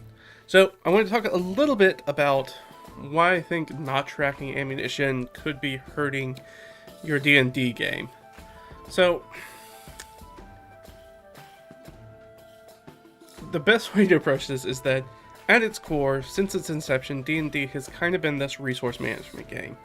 And that's something that, as sort of the decades and editions have gone on, that has been de-emphasized and de-emphasized and de-emphasized and de-emphasized at point. And I feel like that's how we get to sort of a situation that we're sort of in now, in sort of today's time, which we're looking at. People look at the game and they're like, why would I want to track things like ammunition and rations? And that seems like so tedious. Why is this a part of the game? That doesn't sound fun. And I think that does a disservice to the game by not doing that. So I want to talk a little bit about why dismissing things like ammunition is sort of an overlooked mechanic, and how it can add this sort of like layers of realism and immersion and sort of tactical strategy and things like that to your game to sort of make it more, not crunchy, but a little bit more chewy. Like there's more here to engage with. Like there's more content here to engage with than I feel like a lot of tables are really doing right now. So I want to kind of talk a little bit about how it's kind of a disservice to your game by not tracking some of this stuff, and how you can just kind of do that effectively without really bogging down the gameplay, because I think that's what a lot of people see, and it's like it's just kind of tedious. So how do we approach it for a way in which that minor amount of work, that sort of minor amount of tedium, is a worthwhile expenditure within the game? Oh, you're 100% down with tracking ammunition? Yeah. Yeah, with the exception of the sling if you're outdoors. That's actually how I do it. That's for me, that is the ribbon ability for using a sling in my games, is that you don't have to worry about ammunition. Rocks are kind of everywhere. In most places, you're going to be able to find a rock to replace. If you're carrying around a sling and you have a pouch that you keep the stones or bullets in, you can easily find them. I always assume that you are walking around looking for them. Yeah, tracking ammunition, rations, and especially water, yeah, very much. But for this one, we're kind of mainly going to focus on ammunition, is what we're kind of talking about. So I kind of want to go over what I think are some of the most common, or at least the most common that I've heard, arguments against tracking things like ammunition. The first one is that people say, oh, well, tracking ammunition just slows down the game. And that's the one that I think that is always the weirdest one to me. It's like, I feel like you've never tried to track ammunition in games, because if you're doing like the classic tick box method, where it's you're just checking off boxes as you use them, it is essentially, let's say this, I'm playing a ranger, I'm playing like a level 6 ranger. Alright, it's my turn. I'm going to take 2 bow shots at that guy. Hit, miss. Alright, I deal this much damage to him. I don't have any bonus actions. That's the end of my turn. Turn moves on to somebody else. I go, oh, right, I used 2 arrows. Tick, tick. And you're done. And I'm just like, well, that doesn't... You can't tell me that that's slowing down your game. You're not even doing it on your turn. You're doing it in the space sort of in between your turns, which in fact keeps you, at least for a brief second, more engaged in the game before, we all know the player who's going to pick up their phone and just start playing a game on their phone, or surfing the internet, or whatever it is, or on Discord chatting with somebody, completely like tuned out from the game now that their turn's over. I just don't think that that's a reasonable expectation, which made me think that it's like, okay, is the thing that's slowing it down resupplying ammo in town? And even that, I'm like, you show up in town, you ask the DM, you look at the DM and you just go, can I buy more arrows? And the DM goes yes or no. And it doesn't need to be a scene or anything. You go, cool, I'm going to buy some arrows. And you check off the gold pieces and you just add more arrows to your inventory. I don't understand how that would slow down the game. I feel for a lot, they say. Next they're going to say dice rolling takes too much time. Let's just call everything a hit. I mean, with the bonuses that there are in D&D, you don't miss too much. for a lot of enemies, it's like if you're rolling an 8, 7 or 8 or better, you're hitting most of the time. I was just playing a game, we talked about it just recently, but I'm playing a game with revised martial equipment in there, and I rolled, I think, a 4 and hit a creature, and I was like, okay, wow, I'm going to hit almost every time, especially if I have advantage. So, I mean, it's already relatively stacked in that way, which is understandable. That's a game design choice that they've made. Because it is more fun. You don't want what is like old Morrowind kind of combat, especially when you make a brand new character and something in Morrowind, because all the attacks in Morrowind are based on a hit percentage chance rather than anything that the player does as an input, where you have all these things where you're trying to attack a rat, and once every 10 attacks you actually hit the rat, which seems also weirdly unrealistic, but it's also just not interesting to sit there and keep swinging and not hitting something. So it understands why they've kind of made this thing where they kind of expect you to be hitting roughly around 60% of the time, most of the time, to hit most things. So that makes sense. I'm not saying it's better, and I can definitely see it trending towards, well, we should be hitting more often, even though we rarely miss. Your level 1 cleric got unalived early, and well, yeah, in a Beck Me solo, I can imagine. Yeah, I mean, you got just a few hit points, and you run across something, and you can't get away from it, and you're dead. Especially in the older editions. The nice thing is that it only takes a few seconds to sort of roll up a new character, in at least the older editions. So yeah, some people say it takes too much time at the table, and I was like, I did not. You did barrier. That's funny. So people say that it slows down their games, and I'm like, I don't understand that at all. I've never seen tracking ammunition. As somebody who now tracks ammunition for every character that I play, even if we don't do that in the game, it's just fun for me, and I'm tracking it. I'm like, it literally does not slow down any of the game at all. So that's kind of the first common argument. The second one that I hear a lot of times is, oh, well, that's a bit too realistic for my fantasy game. And for me, I'm like, that's the old, action movie pistol with infinite bullets. I never run out of bullets in my infinite gun. And that's a very, let's say, stylistic choice. Though I would say if you're not tracking ammunition at all, you're going to miss out on all those sort of action movie tropes that come up along that. The sort of like, you pull the trigger on the gun and it clicks and you realize that you're out of bullets at an inopportune time. You'll never have that situation. The one where you like reach back into the quiver and you realize you only have one arrow and it's like, oh, there's only one left. I better make it count. That sort of thing. You don't have like a Dirty Harry like, do you feel lucky punk where you're counting the shots, how many shots I did, so you know how many bullets I have left. Like, you're not going to have any of those sort of the fantasy equivalents of any of those moments if you're not tracking ammunition. So I'd say it's not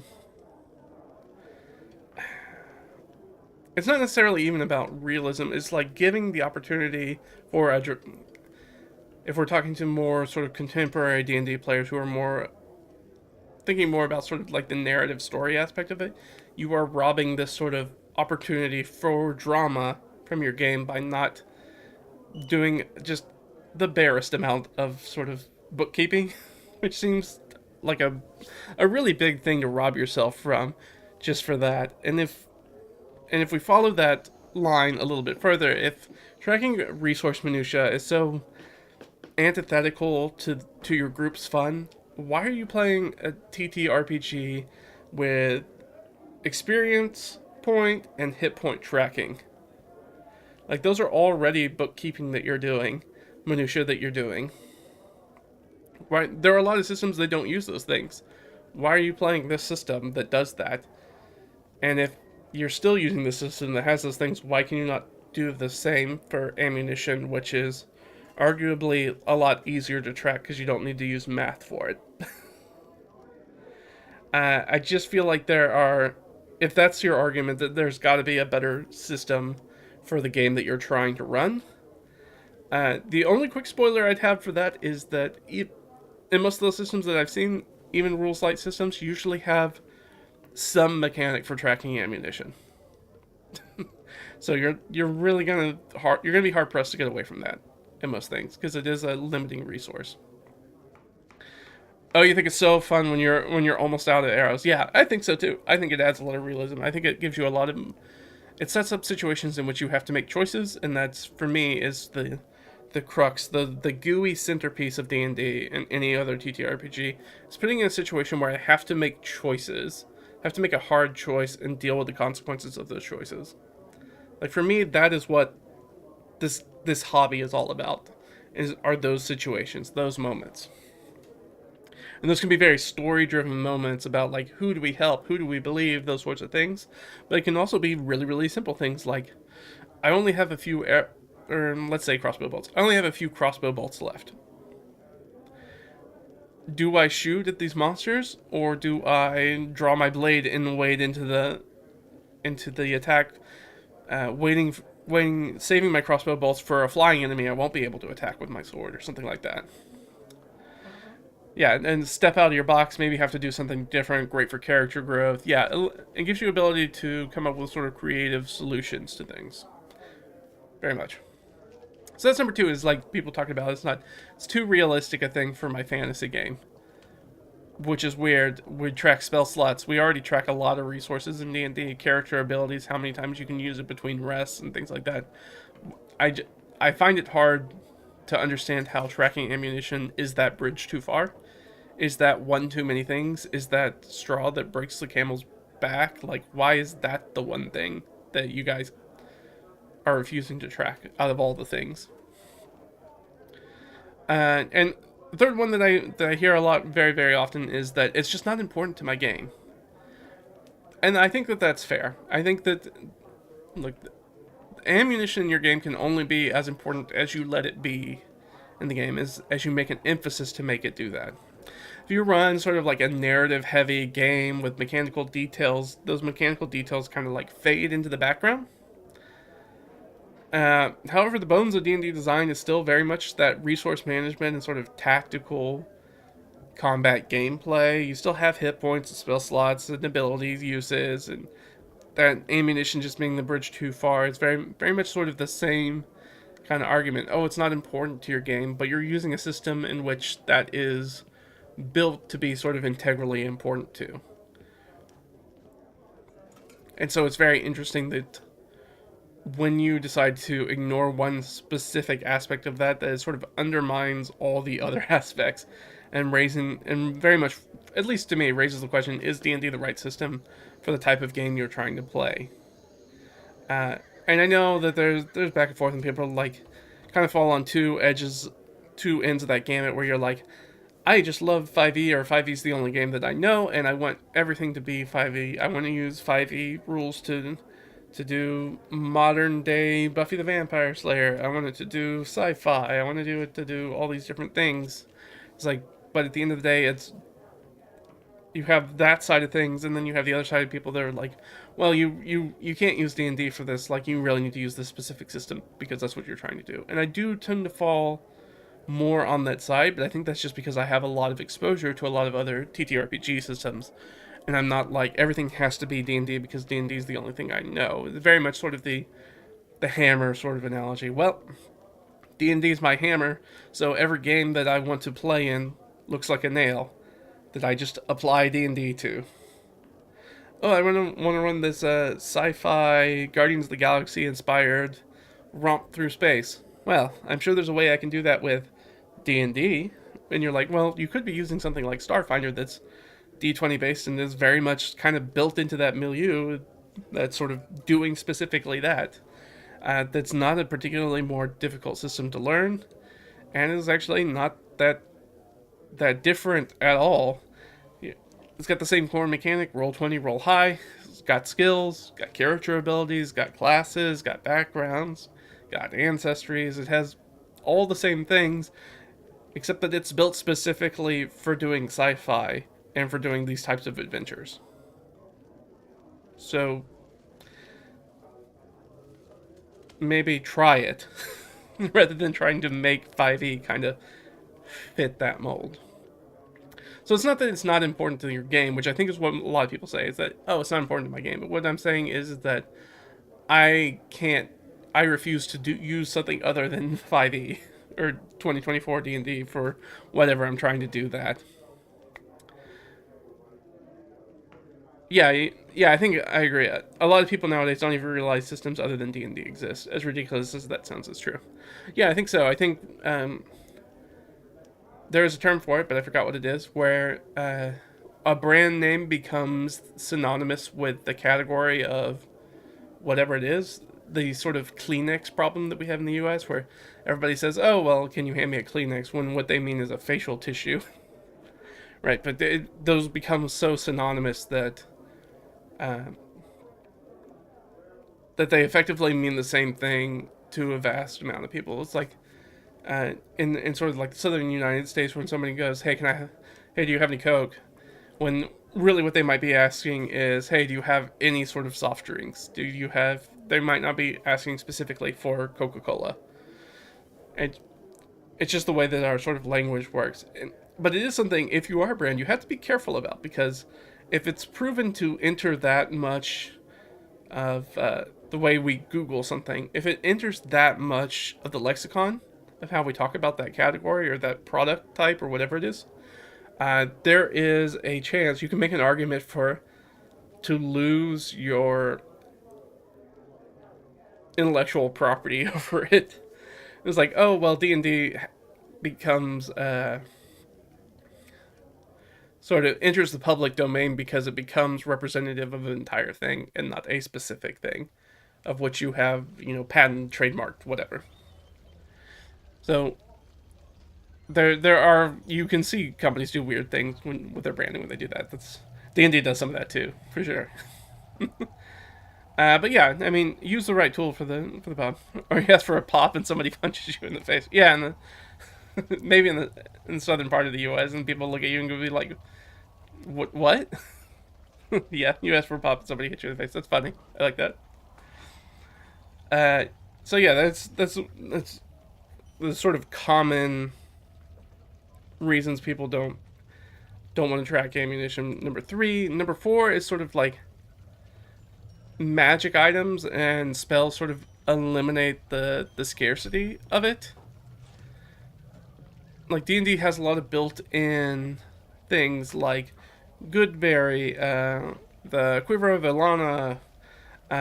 Those sorts of items kind of shine when scarcity matters. When you're 3 weeks into your overlanded trek and you're now out of rations. All your rations have gone bad and it's spoiled and things like that. Well, now the spells like Goodberry really shines. Like, hey, we can find it. I can use the spell. We'll make sure that we can eat today and we can forage for more food and things like that. But we know that we're not going to go hungry and have to worry about starvation.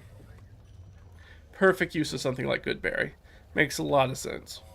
So if you're in a game where you're like, oh well, we don't track rations, then Goodberry's just a 1 hit point berry. And you're like, that's okay. Is it really worth a first level slot though? Would it be better if I save that for something like Cure Wounds during a combat when we really, really need... Somebody needs more than 1 hit point of healing at a time? And then you have things like the Quiver of Ilana that allows you to like carry more arrows and things like that. Those things don't matter as much if you're not tracking ammunition. So when you ignore the ammunition, you actually devalue these sorts of very specific magic items and magic spells. And very similarly, like, you have the same sort of like mundane crafting proficiencies and skills that also become irrelevant, just in the same way that mending kind of does that same aspect with spell on the spell side. And so if you're like, well, we're never going to worry about rations, well then now it doesn't make sense that me being trained in survival check was so to ensure that we would be able to forage, or that's why I took the Outlander background. wildly overpowered Outlander backgrounder from 5e that allows me to find food for the entire party without having to really work for it automatically. It devalues those sorts of things and kind of pushes them to the side. So when you do that, then we end up with a game where you have a lot of fluff around it, but you really only have this sort of straight and narrow, these are the correct choices to make. And yeah, of course, the vast majority, and probably 75% or greater, are going to be very specifically combat focused. And so you're kind of robbing the rest of the game from your group by not sort of incorporating all the aspects as it's supposed to be. You're kind of baking, but you're not following the recipe and not including all the ingredients correctly. And then you're expecting to end up with this beautiful, baked good bread, whatever, bread loaf, whatever it is, on the outside, but you're not following the instruction that's leading you to get there. And so you can't really be surprised when it doesn't quite work right, or you still have issues with your game because you're not really using it the way that it's intended to be used. So yeah, I think the sort of tracking ammunition gives you this ability that it's important to be able to find and craft supplies in the wilderness, which is really essential for longer adventures. So if you have the survival skill and you have woodworking tools, you're able to find pieces of wood, feathers for fletching, flint. You can knap flint for arrowheads. You can figure out how to create gut cording and things like that to really tie it all together, and you use those supplies together to sort of resupply your own arrows and things of that nature. Kind of gives you the ability to do that, which is something that if you're not tracking ammunition at all for any sort of longer adventures, then you are robbing this sort of engaging part of the game from yourself. You are actually removing this thing that could be a large part of your game, could be a really fun, engaging thing that allows characters to use their very specific tools and skill proficiencies that don't come up often. It most straightforward, like dungeon delves, you can use some of that stuff, and you're actually, by not tracking things like ammunition, you're actually removing that part out of your game and making your game less full than it could be, if that makes sense. Your party didn't even have shoes for about 6 sessions. Alright, I mean, you should probably have shoes. That's really bad. You should have shoes.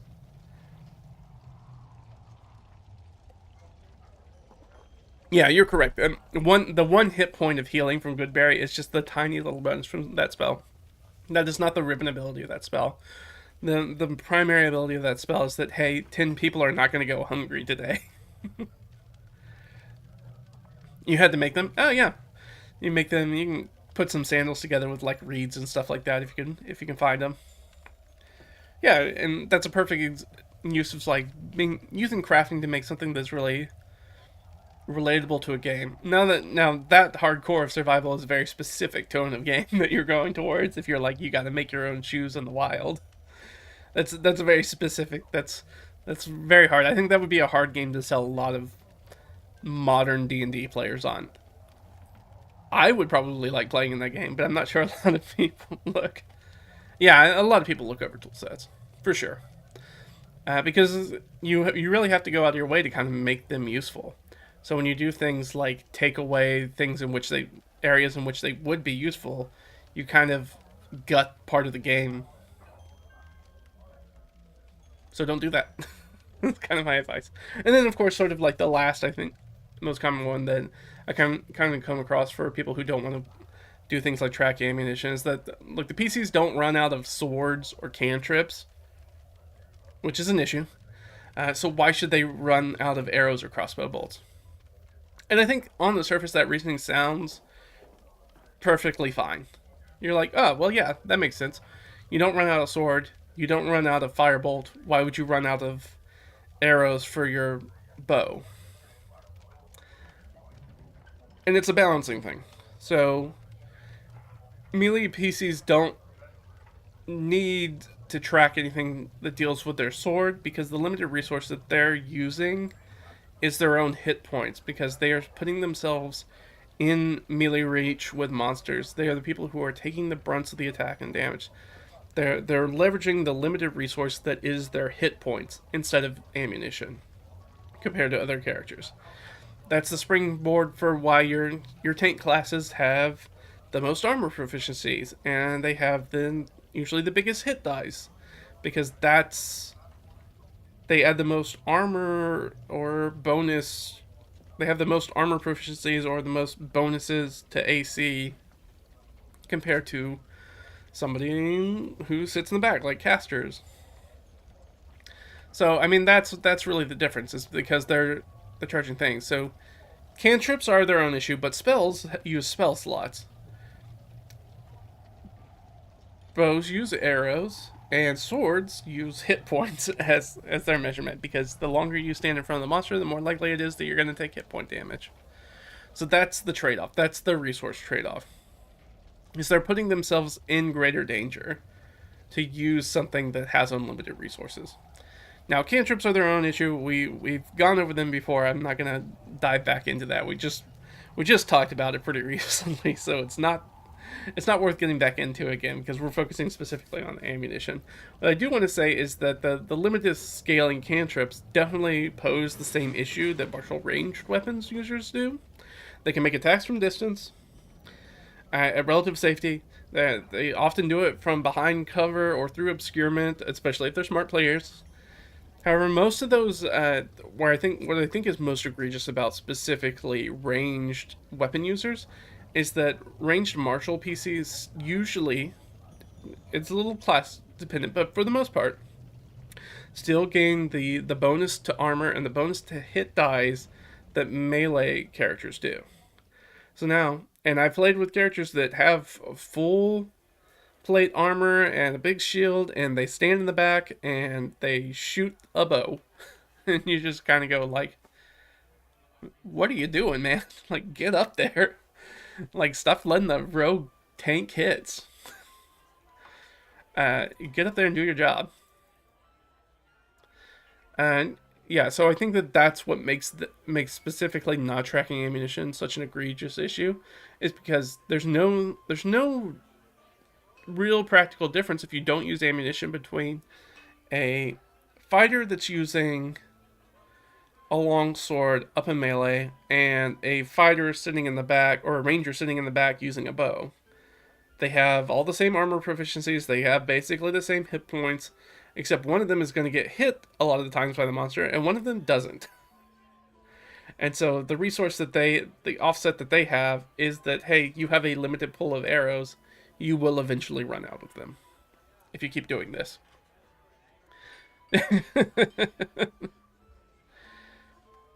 Yeah, nobody throws swords. That's because nobody throws swords. You are correct. But any thrown weapons do have that problem, unless you get one of the magical like thrown weapons that comes back to you. Yeah, and yeah, it is about balance, and balance does not mean equal. It means equitable. There's a trade-off for using ranged attacks. The trade-off is that you have to deal with sort of a limited ammunition, which is something that's relatively hard to get your hands on when you're not in town.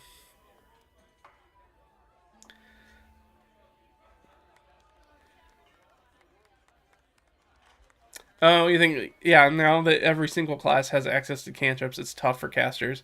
They give up the ability to wear armor and have low HP. I mean, the trade-off for that is that they get leveled spells. Which, sure, the cantrips level up, but for a lot of the time, there's always going to be leveled spells that are going to be more powerful than those that they'll have access to. But what's it all worth if the fighter can cast? Yeah, and like we talked about in the cantrips area, when we're talking about in the cantrips, is that the ability to get access, the universal access to cantrips, is an issue. But that is a different issue from ammo, specifically. Okay, so that was sort of like my rebuttal to all the basic reasons why people are like, well, I don't want to track, why I don't track ammunition. Those are the most common ones. Yeah, any class can have spells as well, with insane feats, yeah. Yeah, I'm going to be really interested to see how people's opinions of 2024 D&D changes over time, because I feel like people are still very much in the ooh of shiny new kind of situation, and I feel like I've kind of jumped ahead to be like, there's actually things that I'm critical about the game of, and I think we're going to see more of it then. Yeah, broke D&D. Glory to the gobos.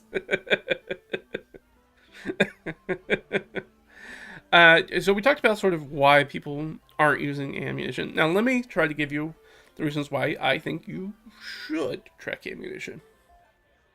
And the first one is, and Chad already touched on it, that's resource management adds realism.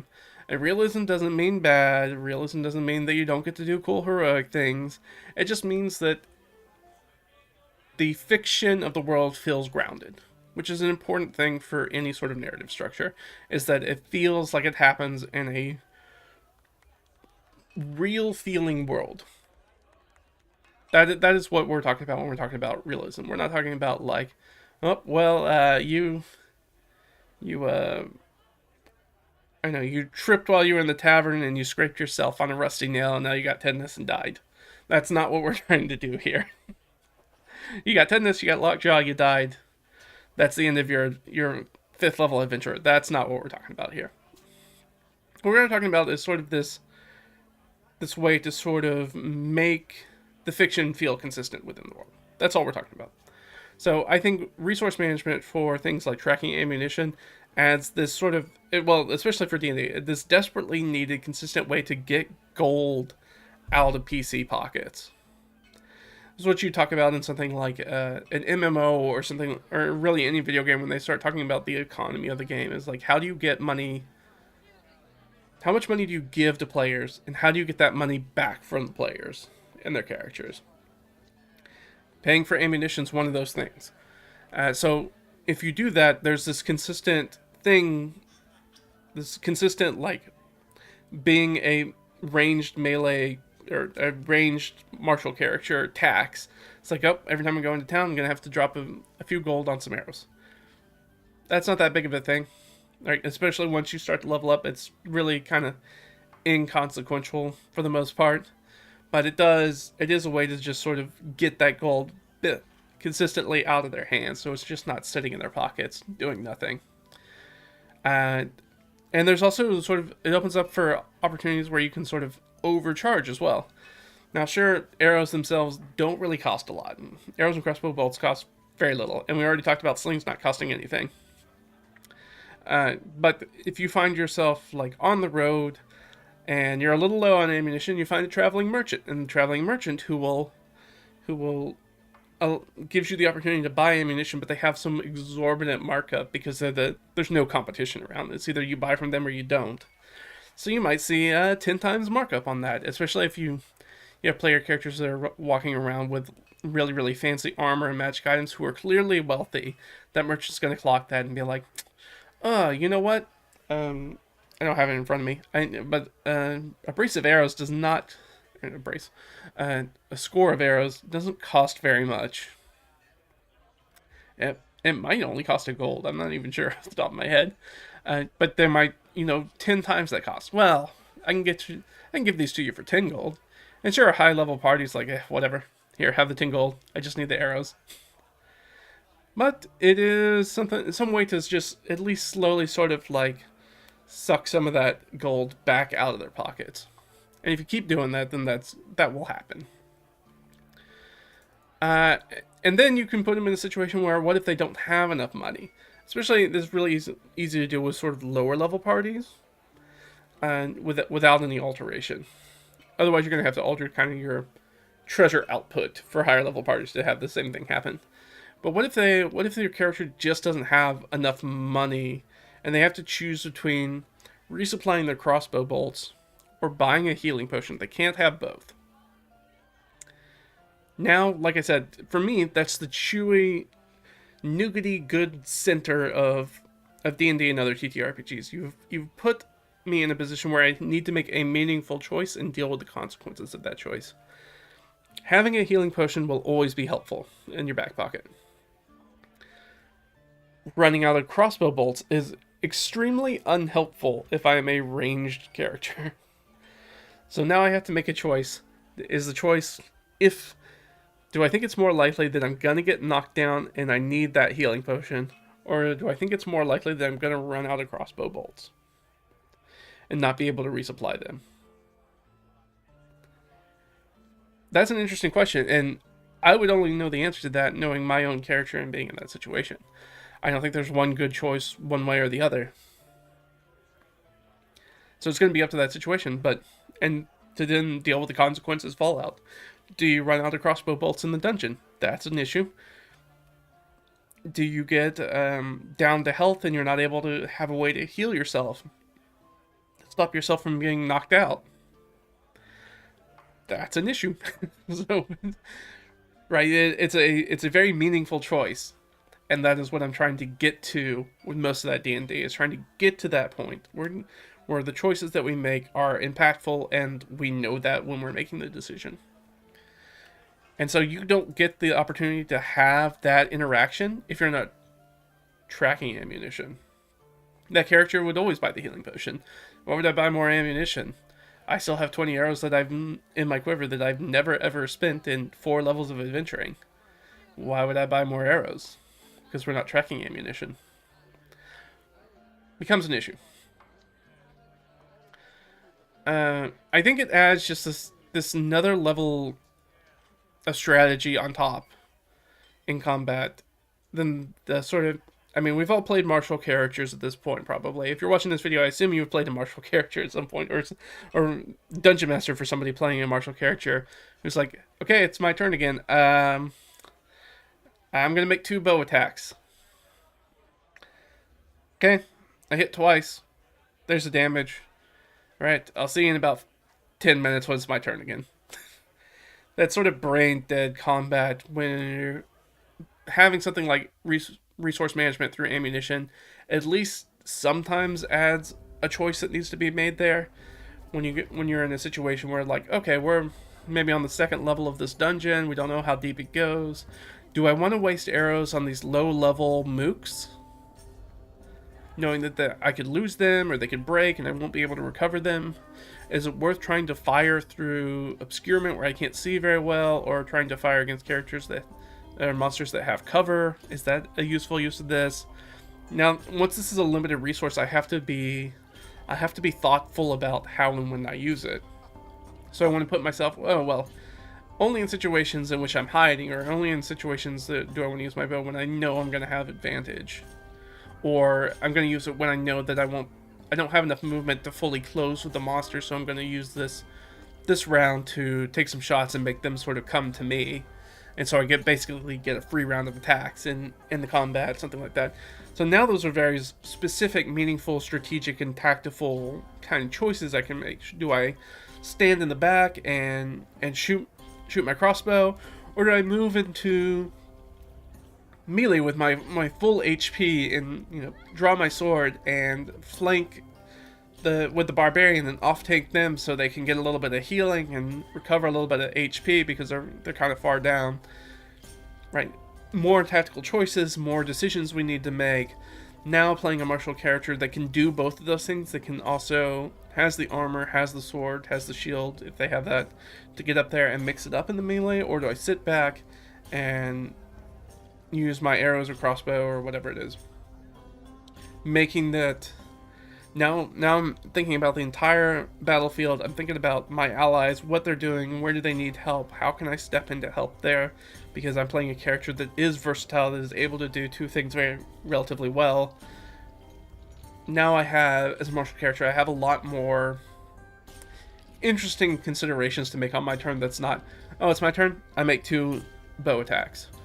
We want to get away from that. And so I think the easiest way to do that as a martial character is to create situations in which there are options, and you try to take tactical advantage of your situation, trying to make the most out of each turn in different ways. And that's not a decision you would probably make most of the time if you didn't have to worry about ammunition at all.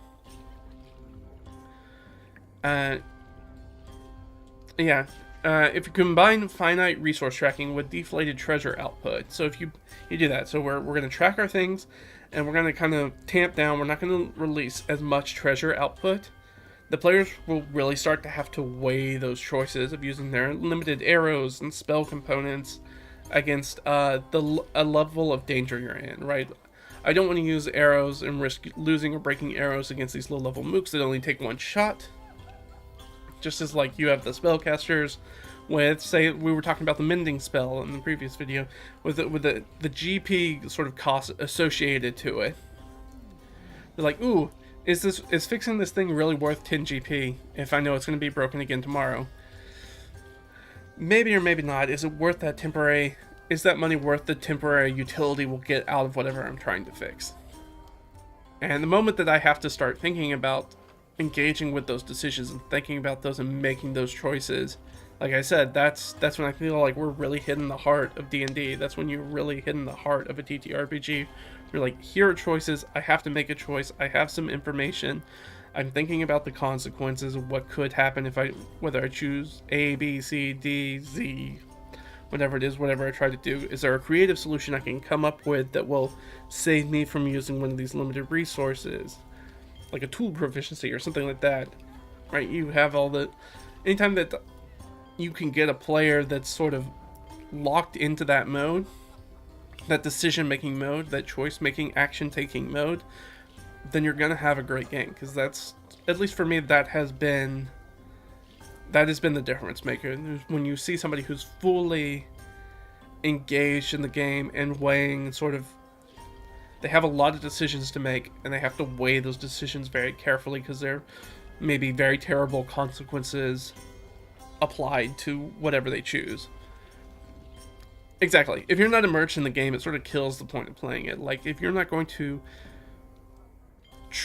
when we talk about role-playing as a character, and I'm acting as I think the character would act, and make the decisions I think the character would be, well, these would be things that somebody in this world would be worried about.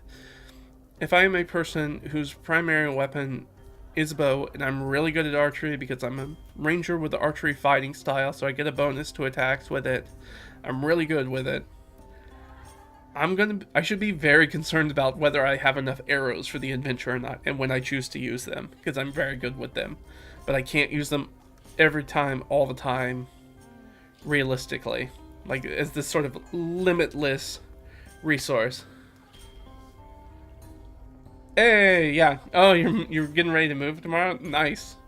Nice. Well, I hope you got some movers. I hope you're not doing it all yourself.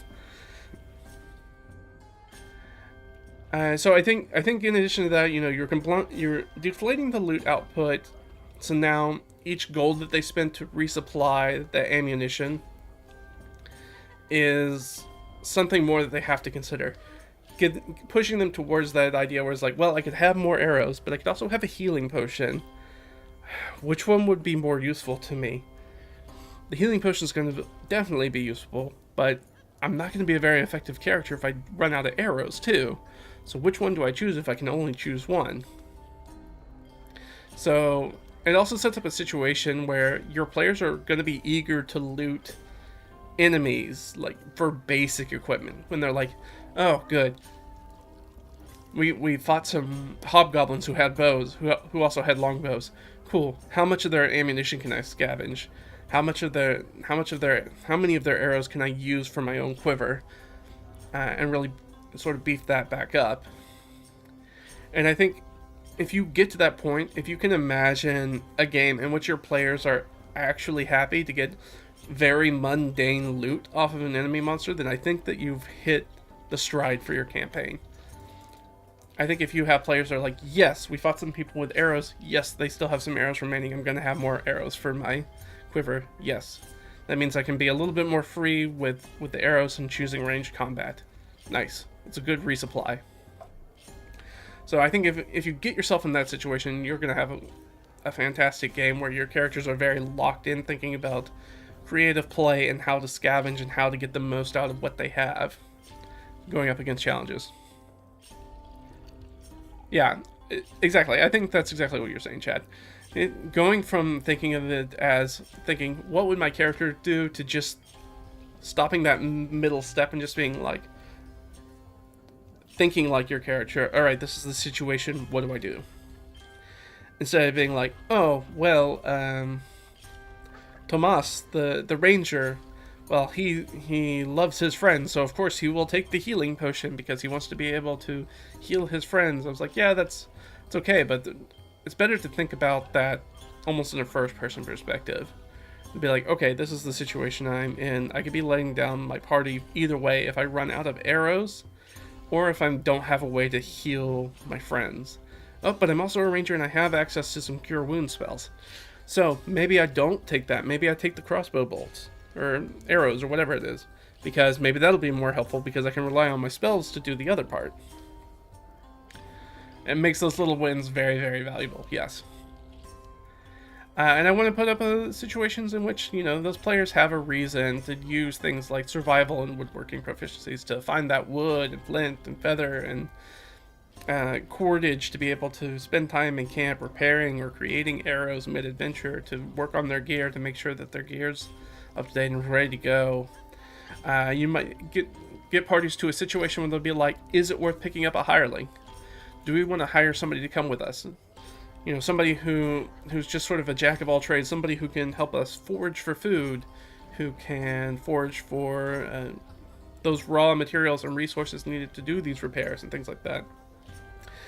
Somebody who can set and strike camp, somebody who can watch the horses when you go into the dungeon, things like that, where you're suddenly having a hireling, just having another warm body with you who has some kind of basic proficiencies to be like, okay, your job today is to make sure while we're traveling to forage for food to see if you can supplement our rations, to look for nice straight pieces of wood that we can use to repair the haft of an axe or whatever it is.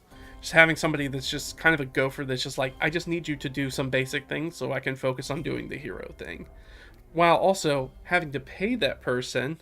And so again, pulling that gold piece back out of the party's pockets slowly in those drips and drabs, while also giving them something for that.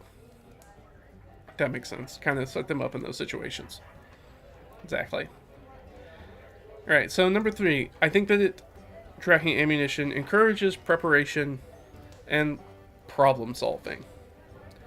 So I think your game can become a lot more tactical and rewarding when the party needs to do things like scout an adventure site before they start delving a dungeon. Trying to figure out, you know, what sort of monsters are there. Are they resistant to specific types of damage? I mean, it's pretty old school to have monsters who are resistant to only specific types of bludgeoning, slashing, or piercing. But just because it's old doesn't necessarily mean it's bad and that you can't use it with sort of contemporary D&D. Having, you know, monsters like skeletons, oozes, swarms, those sorts of creatures that are resistant to arrows and crossbow bolts, who can open these sorts of the doors for moments of creative play, knowing like, yeah, I could just keep shooting arrows into this horde of skeletons, but my arrows are doing half damage, and they're a limited resource. Should I just wade in? Maybe I just pull out my warhammer and get to it, because I know that they're vulnerable to bludgeoning. And knowing that, you know, I am a martial ranged character, which means I still have probably pretty good AC and hit points, that I can be like, you know what, I'm not going to use the bow this time, because I don't have to use the bow this time. Just because I'm good with the bow doesn't mean that there's reasons not to use the bow. Like for an example that I always hold on to, one of those sort of favorite moments of gaming past. We all have our own sort of specific ones. We were in, I think, Hallister's Undermountain, I think is what we were playing in. We were in a situation where we ended up running across a gelatinous cube very early on in that delve. Just a few rooms in, I think. I think it was in our first session with it. We had jumped down through the yawning portal. So we came across it. We were able to pick it out. We got a really great perception check. We were able to pick it out in the hallway. Character has a portable hole. Lay out the portable hole. Just wait for the gelatinous cube to basically like come down the hallway and just slurp down into the hole, and then just pick up the portable hole and tie it up, and then later take it out and open it back up and use that gelatinous cube on a different room of enemies. Like, that's a sort of creative play that you can kind of pull into there. And it's like, yeah, we could have just sat in the hallway, and it's really slow, and we could have just shot arrows at it till it died. I'd lose all those arrows because the acid's going to eat them away, so not the best use of my limited ammunition. Of course, if you're not tracking ammunition, you don't have to worry about that. You don't have to come up with that creative solution. We just spend a 20-minute combat, slow combat, where everybody takes turns taking ranged attacks at a thing and then moving back 15 feet so the gelatinous cube can't catch up to them. That's really boring.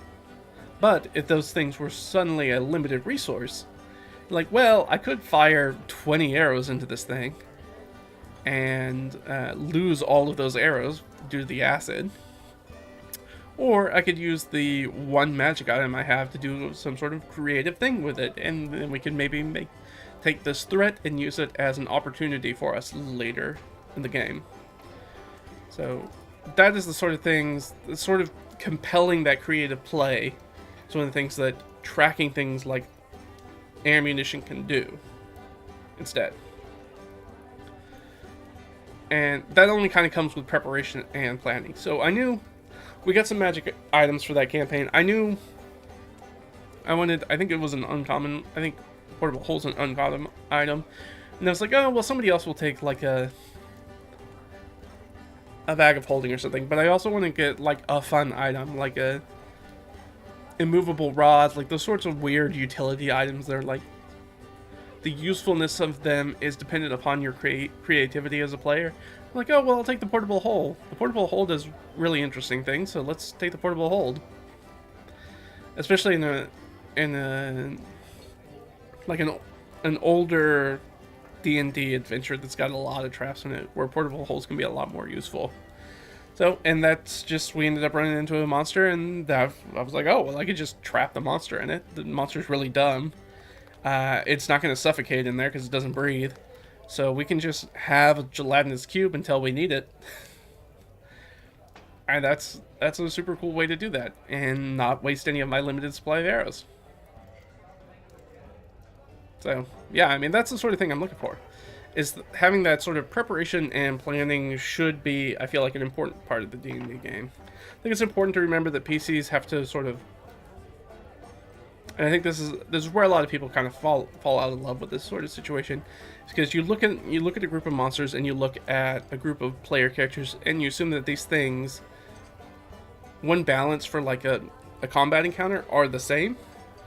But they're not. It's important to remember that PCs go through a gauntlet of encounters, and monsters are only built to basically go through the one encounter that they're in. That's why they don't have like rest mechanics for monsters. The idea is that, hey, if a monster shows up and it's got hit points at it, if you decide to kill it or decide to get in a fight with it, that fight probably won't end until that monster's dead. But more importantly is that it's not supposed to be like monsters are not supposed to think that you brush up against again and again and again, that you might fight 2 or 3 times in the same day. Like, they're not constructed in that manner. They're not designed in that manner. They're designed to be like, hey, this thing shows up, you kill it, it's dead.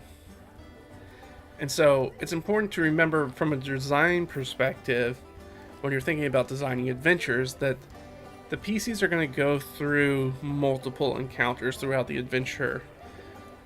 And as they go through those multiple encounters, they are not going to have the peak of having all their abilities and resources fresh. In the same way that we lose spell slots as we go through it, we lose hit points and hit dice as we rest and go throughout the day, we should lose ammunition as we go through encounter. The end. Now the difference, of course, with a lot of those other things is that they refresh when you take an extended rest. But ammunition does not. In the same way that material components for spells don't. You should be treating them more like a spell scroll or a potion. This is a resource that does a very specific thing. And it's very useful, and I have a finite amount of them, or charges on a wand, or something like that. Or at least wands that don't recharge per day. Then only have like a very specific, like you have 10 charges of whatever. To think of them more in that like way, it's like this is an incredibly useful thing, and it allows me to take an advantage that I otherwise wouldn't get, which is being able to, as a martial character, sit in the back and shoot arrows at something without having to run up next to it and let it hit you. that's the trade-off, right? So putting them in that situation. So yeah, so I think it's practical for monsters because they're only meant to basically survive or be in one combat. It makes sense that they, in their gear, they don't list how many arrows or things that they have on them. That makes sense because for one combat they have essentially infinite ammo. But as soon as the PCs begin to interact with that ammunition, now that ammunition is finite because they're going to go through multiple encounters.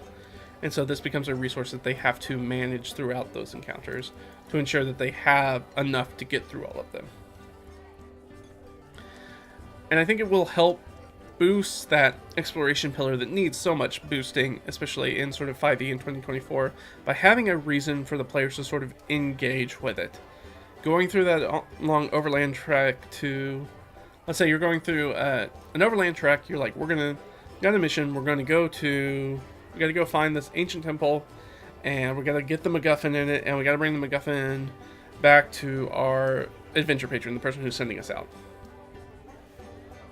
So essentially, when you're looking at something like that, that is actually not just one adventure. That's actually three different adventures that you're running, just in a serial form with no downtime in between. You have the first adventure, which is find the temple. The second adventure, which is get the MacGuffin. And the third adventure, which is deliver the MacGuffin. So it ends with a FedEx quest. It starts with a discovery sort of quest. And in the middle is your classic sort of dungeon delve, find the item kind of adventure. But those are essentially three adventures that you're packaging together. So that's why that limited resource aspect is kind of pulling that together and trying to focus on the limitations of those resources by not having points in that adventure in which you can resupply, where you can have downtime, where you can do a lot of big ritual spells or get more components or get things, and you have that and you're like, okay, so now it's important in these overland treks if we have the ability to craft and repair things by ourselves without having to go to the market to buy things. If we can repair that hole in the boat that we talked about in the last video, if we have ways to do that, if we have ways to make more ammunition for ourselves or find ammunition if you're using a sling. That's the benefit of using a sling, right? You're always going to be able to find rocks. So you'll always have sling bullets. So it's infinite ammo just for the sling, because you can just pick it up off the ground. So having things like that, having a sling as a backup weapon is one of the things that I do with almost all characters now, because I'm like, I can always just find rocks. That's not an issue, so always just have a sling backup. Yeah, maybe you're not going to be any good with it, but it really beats it when you're sitting on the ground as a paladin with the, wyverns or dragons or whatever flying overhead, and you're like, well, I can't hit them with my big two-handed weapon, and I didn't bring any ranged stuff. So I just kind of stand here with a readied action until one of them maybe falls out of the sky. And that's not going to be fun for them. Of course, now in the new 2024, the paladin probably has a background that gives them a cantrip. So now they probably have some cantrip they can shoot at it. Which, again, is an issue. That's why we're talking about it. Or make sure that they have an ability. Every character should have some range capability of some way. So, but what I'm sort of trying to drive at is when you're doing these sort of longer adventures, longer quests, and you're like, we have the go to a place, find the thing, bring the thing back, which is basically three quests that we're kind of smushing into one, is that when you're doing that without this sort of break in between the adventures, that should be really difficult to do. And not having access to a safe haven, a town, a trading post, a marketplace, an inn, anything like that where they can be safe in between all those adventures. The reason D&D heroes and parties are going on that is because it's difficult to do. That's why they are being pulled for this mission, because it is difficult to do. If it was easy to do, they wouldn't need you. They wouldn't need you to do it. So it's about making it difficult And pinching on things that sometimes we take for granted in Civilization, once we get out of Civilization, is actually really difficult to deal with. And my DM threw me a bone for that creative thinking. I mean, he let me keep the jelly cube and use it for later, so yeah, I mean, I guess that's what I got out of it. Is I got a free jelly cube to release on somebody else later on. I'll get one of those Vorpal sling bullets. Yeah, if you roll a natural 20, it just takes their head off. And they immediately die. I do like that aspect of old D&D, where sometimes they're like, yeah, you know what? Sure, if you roll a 20 with it, and they're just dead. Why not? That's a powerful magic item. That makes sense. And the other thing that I think that it does is it sort of... That's the thing I kind of want to talk about, is that tracking ammunition kind of elevates those magic and specialty items that are designed for dealing with the limited resources we were just talking about, especially on the overland stuff. Sort of, as noted before, that sort of quiver of endless arrows is a big deal for a bow wielder who can only carry a finite amount of arrows when dungeon delving. It's important to remember that a normal quiver only holds 20 arrows with it, and so if you only have access to basically 20 arrows at a time, which for a low level party not much of a problem. Once you get started getting into higher level play where your ranger or rogue or whoever's using, or fighter, whoever's using a bow or crossbow can shoot multiple times in the same action, suddenly 20 arrows might not be enough for an encounter. And that becomes an issue. Because the quiver only holds 20, that doesn't mean that you can only carry 20, but the rest have to be basically put in your pack somewhere. So you only have access to those when you're basically not in combat, because you have to stop and get your pack out and pull them out of the pack and put them back in your quiver. Or take them off the mule or your beast of burden or whatever. So you can carry a whole bunch with you, but you can only hold one quiver at a time, and that quiver can only hold 20 arrows. But then you have things like the quiver of endless arrows, which is a big deal when you're a high level character who knows you're going to go through 20 arrows in a combat. Having the ability to always have arrows, no matter how many times you fire, is now incredibly important. Just basic arrows, just always having access to them is incredibly important, and a necessity at that level. In the same way that the efficient quiver, which allows you to hold, I think, 60 arrows instead of 20, because it's sort of like its own magical space. But if you're not tracking ammunition, the efficient quiver is basically just a worse bag of holding. Or Heward's haversack. It's just a worse version of that, if you're not tracking ammunition. So there are a lot of these things that are sort of built specifically assuming that you are tracking ammunition. So when you're not tracking ammunition, those things become less useful. Now, that also works for spells, especially for ranger spells like Conjure, Barrage, and Volley, which require as their material components an arrow.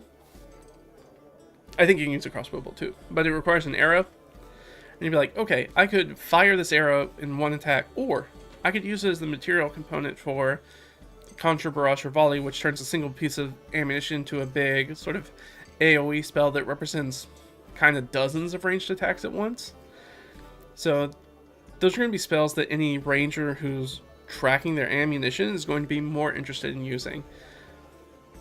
For if you're not tracking ammunition, you're like, yeah, it does damage, but it also does sort of like untyped BSP damage, which they might be resistant to or might not hit very well.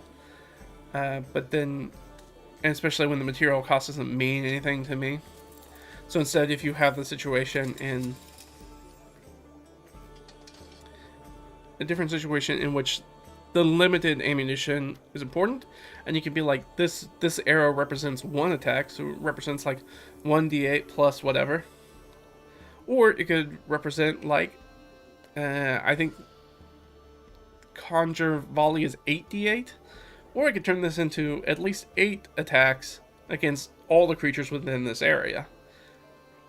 Well, that would be a way more useful use of this single arrow than just shooting it. Right? Kind of changing how we think about it when we think about the material component and what it represents both as a monetary cost and as a functional cost of what I can do as a part of my turn in the action economy, and how much damage I can deal out as a damage dealer. Now I'm making decisions about things like that, which is really helpful, which is things that you can't that wouldn't come up in a game in which you're not really tracking ammunition. Your ranger would look at that and be like, that's alright, but I could probably take something that's going to do something that's other than, piercing damage that maybe would be more helpful. So it does augment the way that you sort of engage with the game at that point. And I think when you're playing in something like or if you're wanting to run something like a low magic game, where magical +1 and specialty ammunition, silver, flame tipped, whatever, are going to be a lot more impactful, and they're going to be a lot more rare. They're a great way, I feel like, to make each piece feel precious and powerful outside sort of the generic +1 bow, where I'm like, oh, you could have a +1 bow, but you might have, 10 things of silvered arrows, you might have 5 flame-tipped arrows, you might have a few +1 arrows that you can use that, and now you have these different things that you can kind of manage your inventory, and you're like, okay, just in the way that a wizard might choose which cantrip to use, you might look at it and be like, well, I think this monster is going to be weak to maybe fire, so maybe I'm going to use this flame-tipped arrow for this one. Kind of fire that off and use that, and give them this idea to kind of do a little bit more, but without it feeling like when you don't have ammunition tracking on it, you're gonna feel very much like the Hawkeye problem with the Avengers. Hawkeye feels really stupid in that universe because, and incredibly underpowered because of the context we place Hawkeye in with those sort of stories. You have Black Widow's guns, which are just bow but better, and also seem to have infinite ammo. You have, for the most part, Iron Man's infinite overpowered sort of energy blasts, which, sounds a lot like unlimited use scaling cantrips, which is another thing we're talking about as sort of an issue.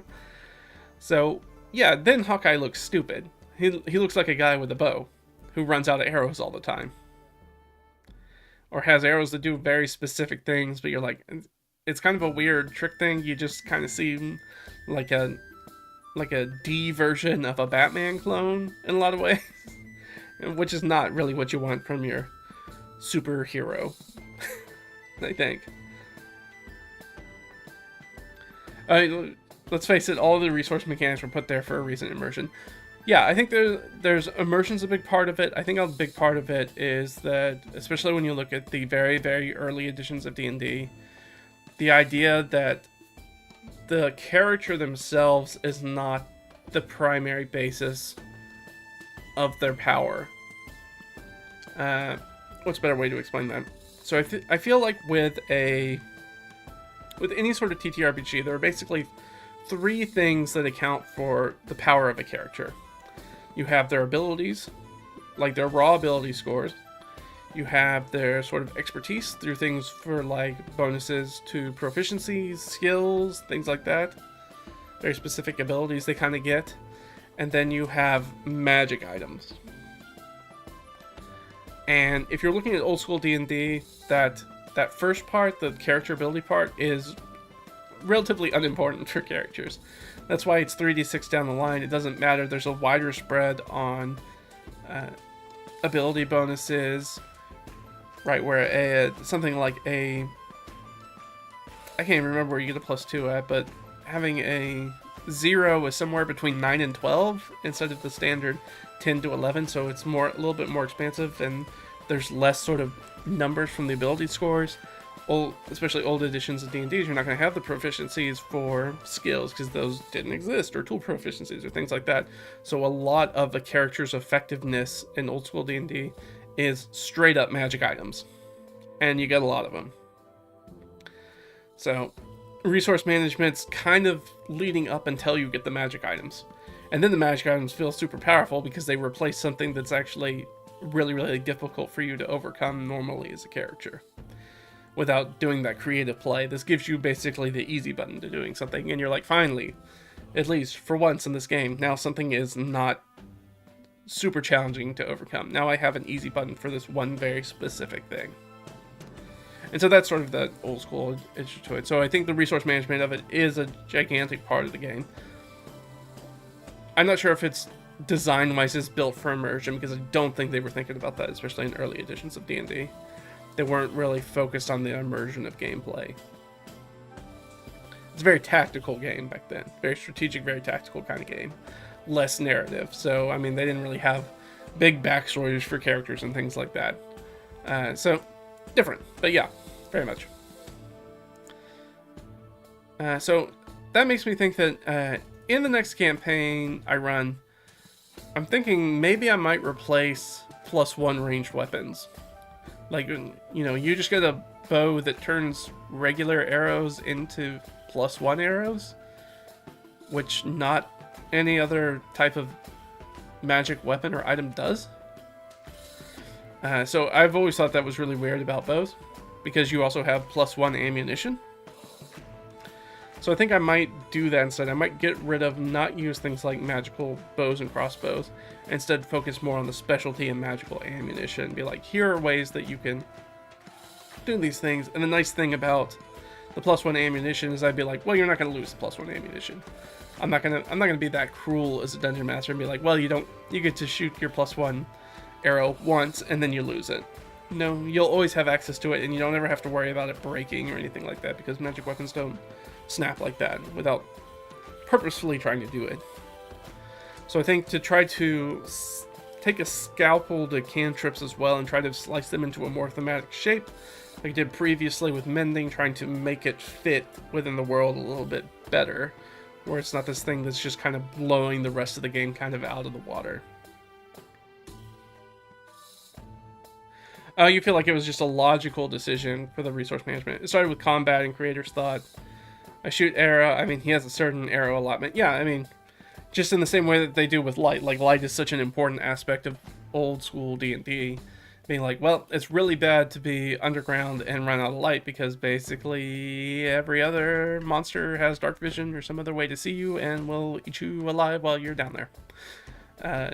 So, yeah, I mean, it's about resource tracking. It's anytime you're going on a trek, because that's sort of the important part about D&D, is that you're removing from the safe area of civilization, trekking out. So really, the only things that you can trust are the things you are and the things you can carry on your back when you're doing that.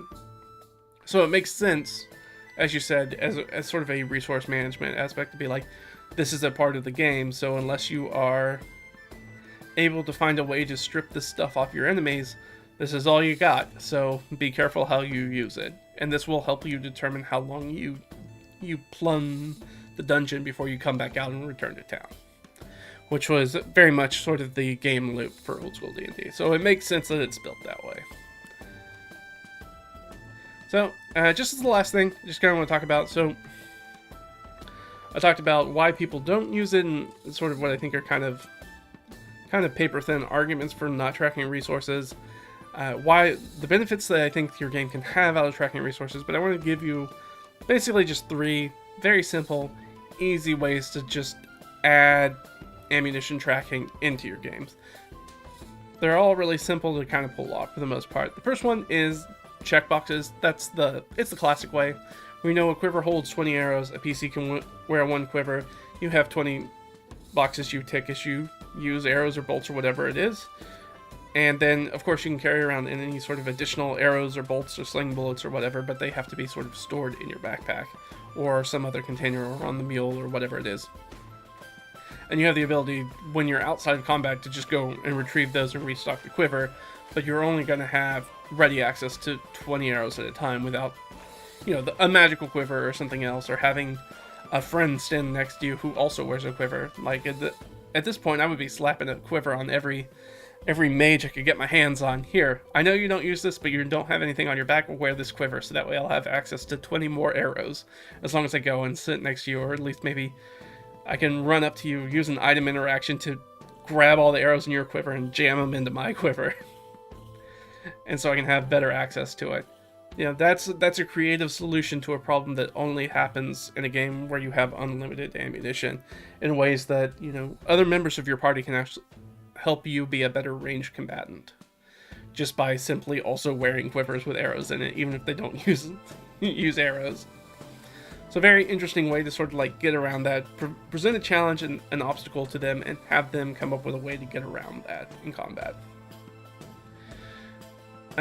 So yeah, the ability to sort of, the checkbox is very simple. You check them off on the quiver. You have a standard set that's like in your backpack or on the mule or whatever, and you swap those out when you get there. You restock the quiver whenever you need to, and when you get back to town, you just buy more ammunition. It's really easy to keep track of. That's why it really makes me confused with that first sort of argument where it's like, oh, well, it just slows down the game. I was like, it doesn't slow down the game at all. It's not really even something you do on your turn as a consideration in combat. The actual tracking aspect, the choosing to make a choice, of course, that does impact that stuff. But you should be thinking about that stuff all the time when it's not your turn too. Not waiting until somebody says, hey, it's your turn, and then you start thinking about what you're going to do on your turn. That's not being a great player. You should always be thinking about what you're doing, trying to do next, and paying attention to what's going on. So the first one, classic tick boxes, check them off. Super simple. The second one, tokens. Go to a Hobby Lobby, a Michael's, some other sort of craft or hobby store, and you can buy a big old netted sack of like glass beads or some other sort of small tokens for really, really cheap, you know, for a few bucks, and you can use those to represent ammunition. You just keep them in a bag. You might keep them in your dice bag if you want, or wherever. You shoot an arrow, you remove a token. Super easy. Has that nice sort of tactile click when the glass beads like hit each other, and it's a very easy way to keep track of it. You don't have to do any math, except for when you're like, how many arrows do I have with me? Okay, I have this many arrows with me. Here's the glut that I do at the beginning of my session, and be like, okay, used it. I resupplied my quiver, added a few more back in. Super simple to keep track of, very, very easy too. If you want to see what that looks like, and very much the same thing, when you get back into town, you just buy more and resupply. If you want to see kind of what that looks like in play, I would say check out, it's not a one-to-one, it's not exactly the same, but it's a very similar mechanic in the way that they track it. Check out some of the later seasons of stuff like Dimension 20, when they use the moats mechanic. I think they use it in Magic and Misfits. They use it in Never Stop Blowing Up. Some of the later things where they're using their own system and kind of moving a little bit away from using things like straightforward Dungeons and Dragons to play their games.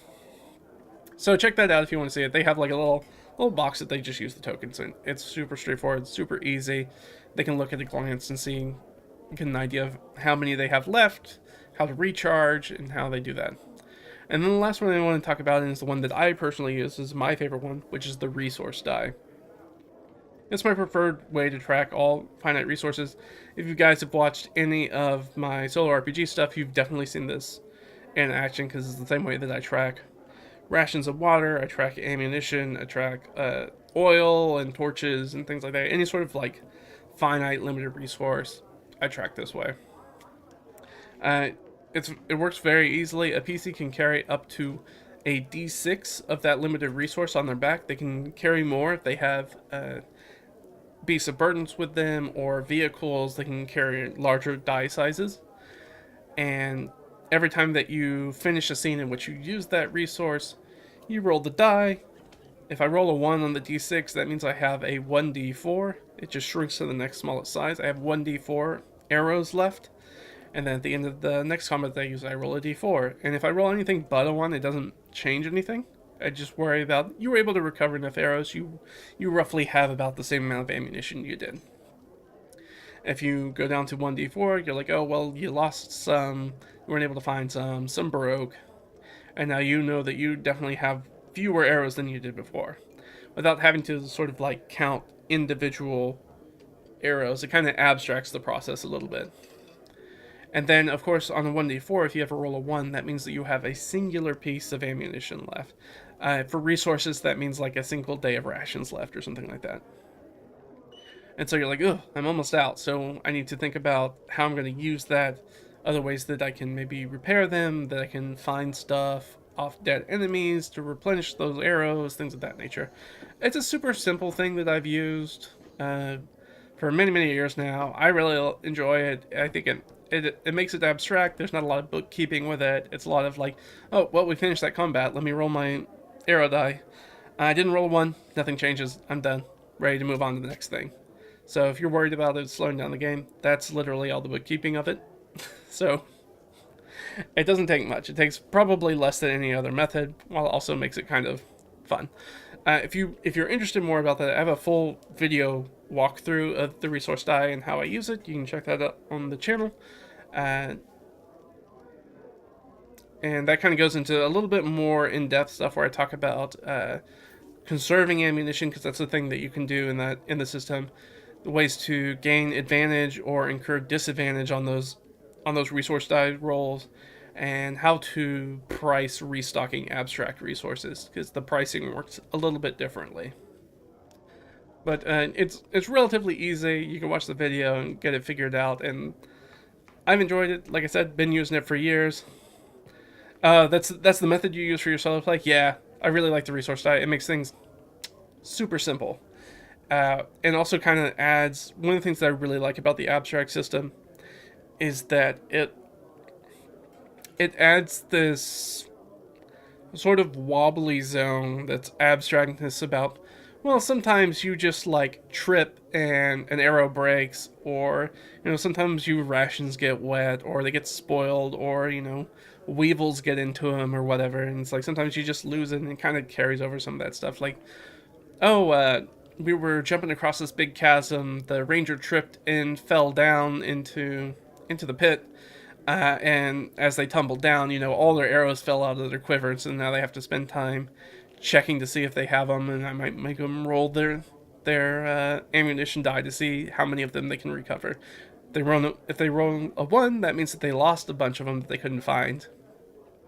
And if they roll anything but a 1, it's like, yeah, you feel like you were able to find most of them, most of the arrows. So super easy, just kind of allows you to do a little bit more with resources and track them in a way that's not tedious, but is still kind of fun and gives you the ability. And as usual, rolling more dice is usually more fun.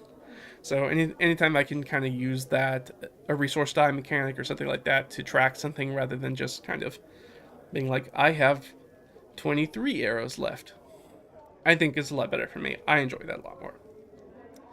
But that's pretty much everything. I just wanted to kind of talk a little bit about ammunition and kind of what that's about.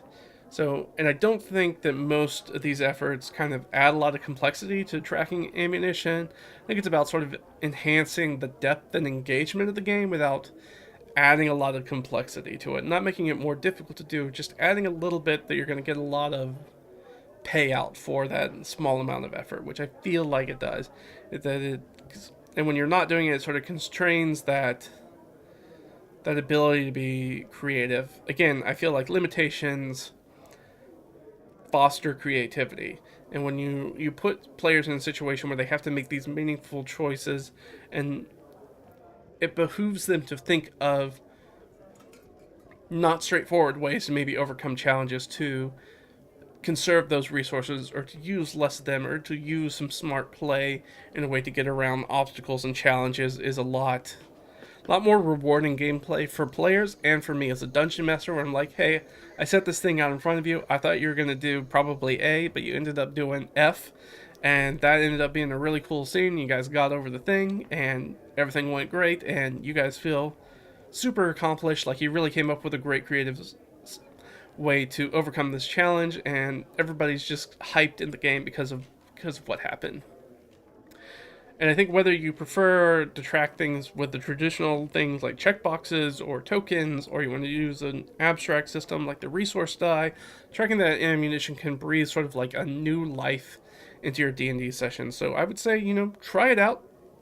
You might enjoy the challenge and the narrative opportunities it brings. Like I said, I enjoy it enough now that I use that resource die system, whether or not I'm playing in a campaign in which we are actually tracking ammunition. Whether we are tracking those things or not, I got to a place where it's like, this is fun to me.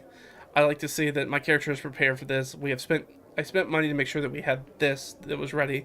I made sure that I packed enough arrows, or I made sure that I was, instead of getting arrows, I was deciding to get the healing potion, so that way I would always have access to it, even if I was out of spells, and gives me this different way to sort of engage with the game and make it a little bit more chewy, a little bit more meaty for me, a little bit more, I guess immersive is the writing experience, a little bit more engaging of an experience. And that, anyways, that's what I love out of it. Hopefully, you guys, if you're not already tracking ammunition, you try it out and tell me how you think about it, obviously in the comments below. Or you can roll to see how many arrows you recover. Of course, I ended only in recovering one. Yeah, you can recover half your shot arrows with half an hour time.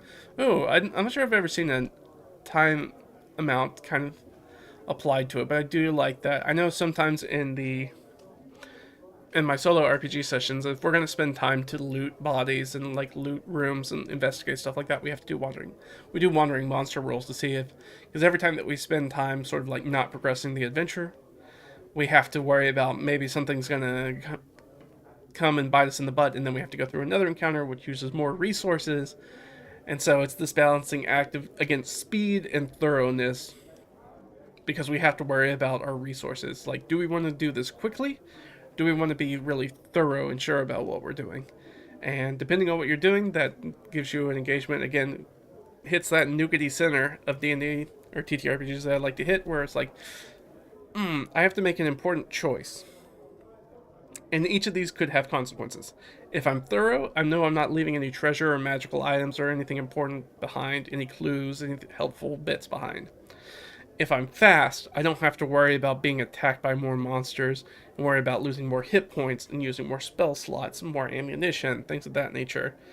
And maybe we just move on. We give it a quick glance. We think we saw everything we could see. We're not going to spend time to look for secret compartments, secret passages, hidden loot, any of that sort of stuff. So anytime that we have sets us in a situation where we have to make that sort of engaging decision one way or the other, I feel like we're doing it right. But that's everything I wanted to talk about today. Thanks for hanging out with me, guys. We got through everything I want to talk about ammunition. I know I could just kind of shotgun that out. Hopefully you guys were able to get some benefit out of that. And if you're not trying to track ammunition already in your games, either as a player or as a dungeon master, maybe give it a shot. Give it a go. See how you feel about it. Maybe use something like that abstract system and try that out. So if you're worried about sort of the bookkeeping aspect of it, try that out instead. Yeah, well, thanks everybody. This was really great. Glory to the gods for always. And I'll see you guys next time. Alright, I think we're going to hit it back with a solo RPG next time, so stay tuned. And I'll see you guys next time. Alright? Bye.